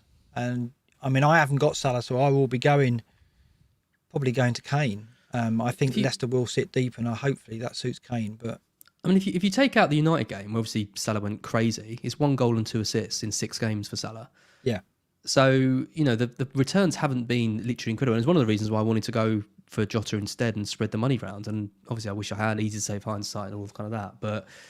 You can get unlucky, and lots of people have, especially when it's United and Havertz blanks and all these other guys. And you sell, who would sell him for Fernandes? That seems like a crazy thing to do, but some did. But I don't think it's completely crazy to go against him. I'm not expecting Salah against Newcastle to hit big returns. I can't see him getting 15, 20 someone points. clip that. Something like that. but you're saying that more because you think Newcastle will put up a hell of a fight. Yeah, right? I think Newcastle at home are rocking, and you look at the defensive data, you look at their record at home, you look at Salah's returns recently. None of the signs point to a huge haul. That's all you can kind of go with. Whereas I look at someone like Kane and Son or De Bruyne, and I think they are more likely of getting bigger hauls than Yeah, Salah this I week. think you're right. I think the ceiling's higher with Son, Kane, maybe De Bruyne, but certainly Son, Kane. I think I've got a higher Well, ceiling. what I about think Ronaldo? Salah's more People in the reliable. chat are saying as well. Let's not forget he has scored a hell of a lot of goals. I don't use that personally, but people do. He scored a lot of goals recently. He's on penalties, and his data's still very good, and it's Yeah, still a decent strong. fixture. So despite me slagging off Man United, he's still a very good pick, is he not? And a lot of people are carrying him now, aren't they, from the doubles? They still? are. They are. I think if you haven't got to watch that game and try and endure it, then You it's this whole fine. watching thing. He's fine to watch, man. I Come can't on. watch United. I just can't watch United without having a United attacker. I really struggle with it. I just don't want to do that. And so the whole fantasy fun thing stops me with doing that. I suppose the way I'm getting 90 minutes probably on penalties. You know, Salah, we can't say for sure that 90 minutes. I think that's something we've probably not discussed yet. Do we think Salah gets 90 minutes? What's in the this result game? tonight? I don't know where we left. They've won 2-0. I think he played all the minutes. I was just trying to check briefly. So they haven't put it in the bag, so it's not over. So I think he could get taken off with maybe 10 minutes to go. There's no rest, right? We've said this in previous episodes that we don't see a rest coming anytime soon for Salah. It'll be probably Diaz rested again, and it'll be Jota who comes in. Firmino's not an option unless he's fit, and we don't think he will be for this one. So Salah looks pretty safe. I'd love Bielsa to still be in charge of Leeds, is all I'd say. And Then if you could nail De Bruyne against Leeds with Bielsa Seb, was in charge. Seb made an interesting point against Leeds because obviously Seb's a big Leeds fan. Mm. He said they're less likely to get relegated under Marsh this season, but they're more likely to get relegated next year under Marsh than Bielsa. And I think that's quite fitting because you watch him play and okay, he's clearly worked on the defence. They're a lot more structured. The flair is completely absent, and they're so narrow. They're absolutely not creating anything, are they? Rafinha in that team, he won't be there. But if he was going to be there next season, he wouldn't. I don't think we'd be interested because I don't think he's getting anywhere near the freedom he got to express himself under Bielsa. Are they more likely to relegate? I think there's something in it. Yeah, I agree with that. I think Marsh will get them playing like okay, but is that enough to stay in the league next season? Whereas Bielsa managed to get quite average players playing at the complete top of their ability. It's getting 3 points, isn't it? That's what Bielsa could do. He could get 3 points in any given game, right? And that's obviously quite valuable for a team that should be right down the bottom. I think they're going to struggle big time next season. We don't see them getting tonked by City, and if they, and that's what we said about De Bruyne. De Bruyne will be off if it's 2-0, there's 10 minutes to go, 20 minutes to go even. He starts, I mean, it's not a guarantee he starts. I think he does, but he can't sit here and say categorically it's in between two semi-finals against Real Madrid. It's not an absolute given. You're talking me into Son here, Luke, by saying that. Well, don't listen to me, Mark. Look at my rank. I'm just saying, you know all this anyway. I don't need to tell you that. I know. Yeah. Let's paint the picture, though, because Liverpool's the first game, isn't it? And we know with Liverpool, we often actually get some sort of leak before the lineup, some sort of fairly reliable one. Yeah. So if Salah's leaked to be starting, I don't think anyone does anything different. Maybe they do. Maybe they just go for Spurs against Leicester. But I think those are probably the two stand out for most people. Is Son, Kane, or Salah? Basically. I'm always for trying to go look for opportunities with the captaincy where the EO will be on Salah.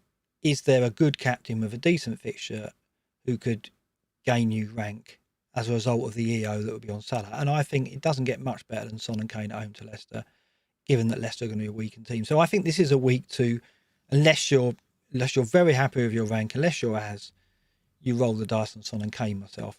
That's what I would say. I'm saying I would go De Bruyne. If I was picking one, I would go De Bruyne captain this week. I'd rather have De Bruyne between now and the end of the season. That would be you've already got Kane in place. Spurs have been a little bit off form lately. I think De Bruyne plays every game between now and then. So you think if differential captain this week is De Bruyne, do you? Yeah. All right. What about Saka? I know we're probably going on here. I did mention versus Saka. deflated West Ham. Yep, I like him. Again, as well. just in the essence of being differential, I don't think it's the best pick, but it's just the fitness as well, though, right? Well, he's fragile. Hopefully we'd get some info. I honestly think if Salah and Son for me are my two favourite picks overall. I think Son this kind of game, I like it. I like. Do you? You think with Leicester sitting deeper though? Do you not think that would be? Well, yeah, maybe, but I just think he's a great player and he's got great stats and he should do well. We already said about the patterns of play It's and a the simple fact that they're game. changing the team. It's a simple game when you talk about it like that. Exactly. Well, sometimes it works, I think, to be simple in this game. We do try to overcomplicate it sometimes. We try to paint all these reasons why we shouldn't pick a player rather than why we should. And why we should is quite clear sometimes. They're great. They've got good good stats and they've got a good fixture. Az, got your team up. Tell us about what you're going to do. This is your team, and I'm going to talk us through it for the podcast. Yes, hang on, let me just get it up because it's a bit behind. Yeah, so my team at the moment is Ramsdale, Trent, Robertson, Cancelo, Roberts, Salah, Barnes, Saka, Kulusevski, Kane, Captain, and Adams. Excuse me. So team's okay-ish. I'm going to go for Kane captain because I think there's more goals in that game. Yeah, it's for a Spurs ceiling. than I think for Liverpool, like we kind of talked about. Obviously, my main issues really are Barnes, whether he starts, and Adams. How I've ended up with Che Adams in my side, I still don't really know. So, yeah, I mean, what I need to do is I need to start moving towards this bench boost. You've got the bench boost, haven't you? Well, of course you. You've only got to look at your bench and it's obvious. Yeah, I mean, obviously, Dubravka, Amity, Hwang in there. So I can do Amity to cash, which is, I think is a nice move. That means I'd be playing 5 at the back this week, which I think is maybe the first time ever.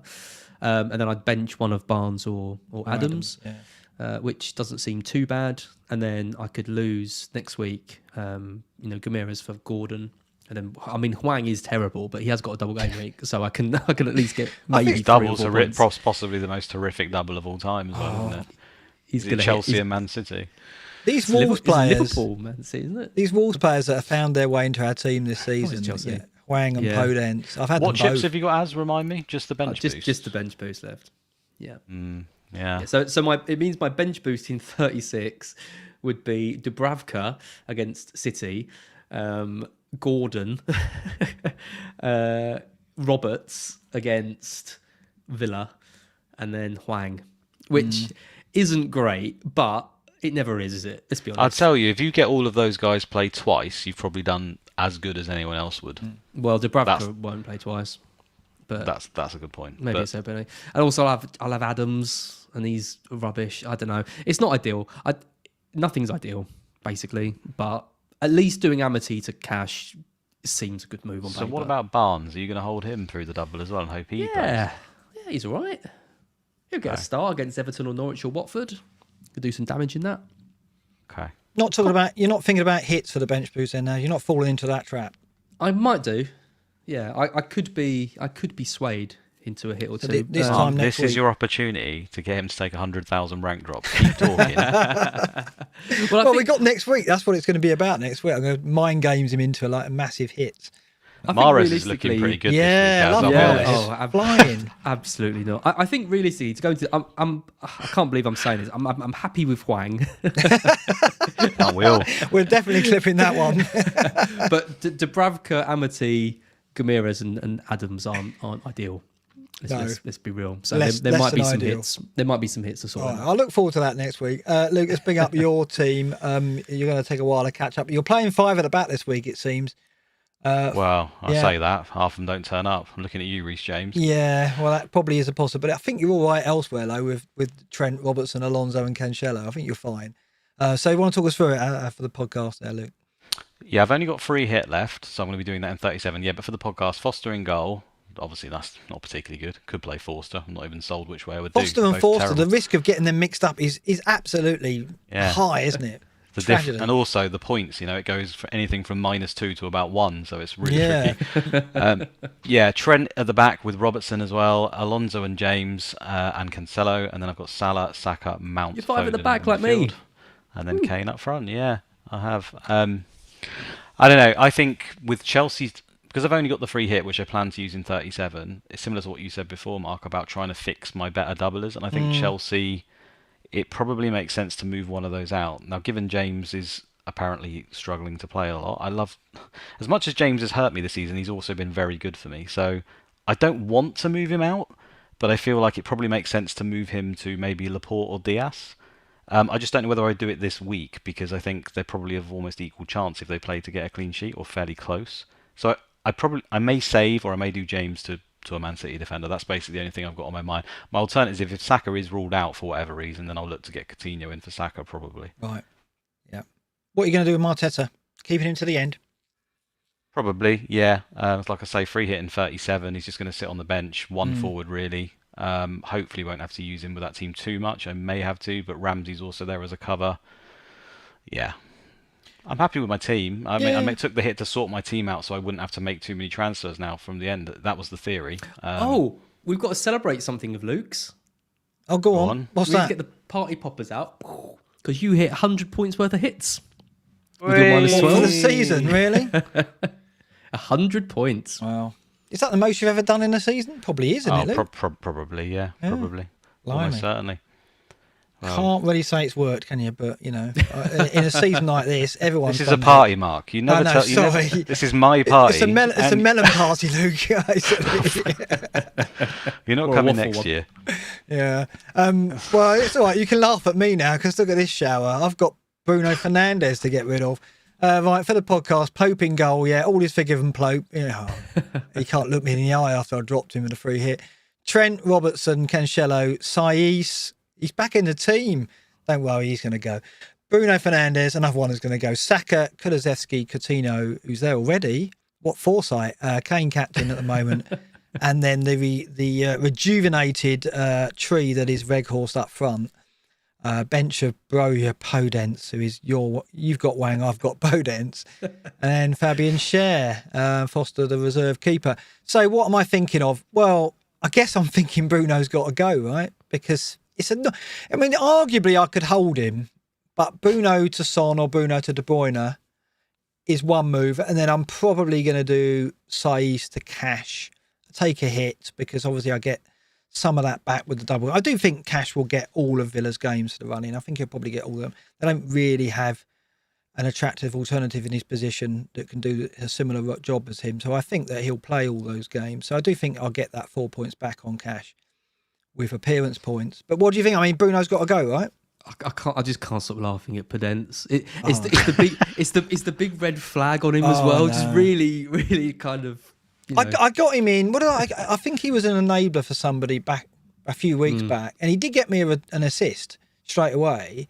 So it did pay off the hit. But I think what I've forgotten a lot of the time this season, I guess you have as well, looking at your benches, these players tend to stick around, don't they? And you always have fires elsewhere, and you can't get to the one you really want to get to, which for me is definitely Podence at the moment. But I mean, again, arguably Bruno is the higher priority because the player I could bring in, the player I could bring in could do far more damage. You've got to look at the upside in the especially. You don't have time to fix those problems. I don't think. I think maybe you're going to have to somewhat for the doubles, but yeah, I think the play is to get one of De Bruyne or Son, isn't it? Because it's switching Podence isn't going to net you 20-25 points. Whereas one of those other moves could.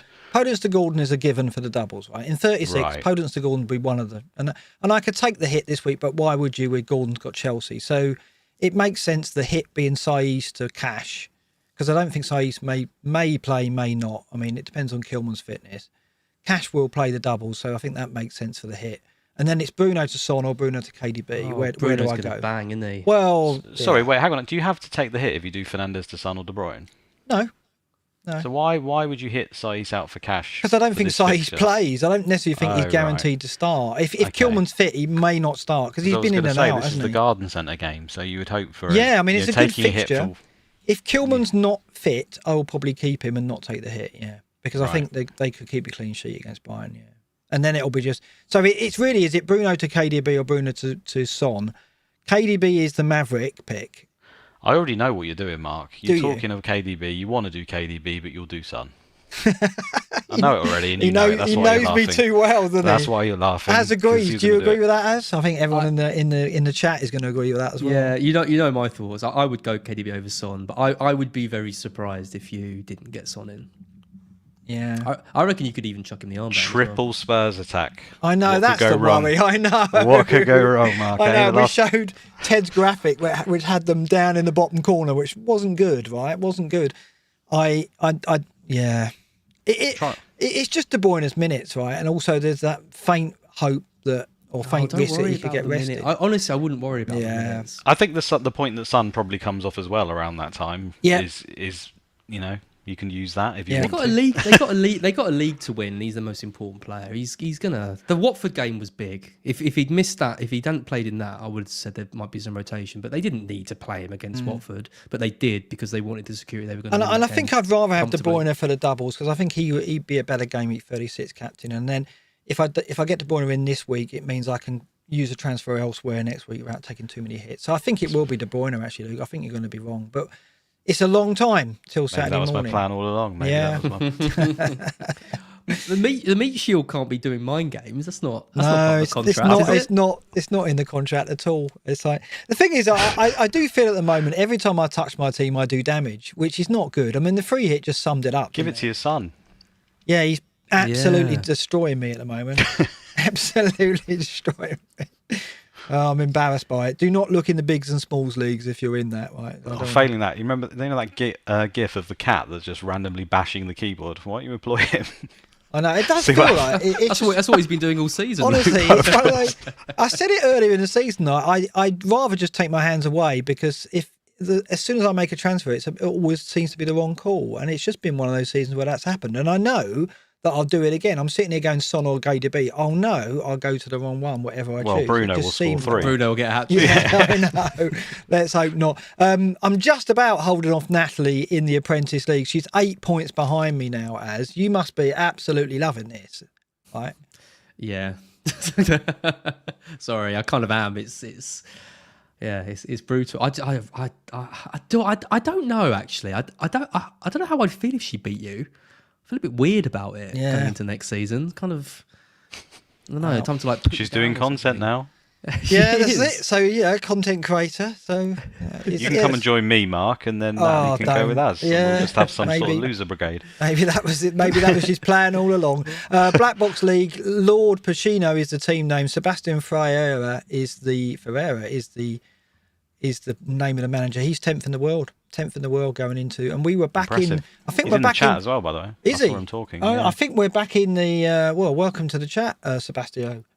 We are back in the top 6 leagues. As I think, if I look on the Fantasy Premier League team, I think we Are was. we? Yeah, I think we are. So Nice. I think it was Sebastio who got us back in there. He's 10th in the world. Yeah, there we are. Fifth league in the world behind the 2 scout leagues, behind FPL Mate and Let's Talk. The I've got to YouTube apologise gods. as well because I saw him saying he's 10th in the world in the chat and I was thinking, bollocks, of course you are.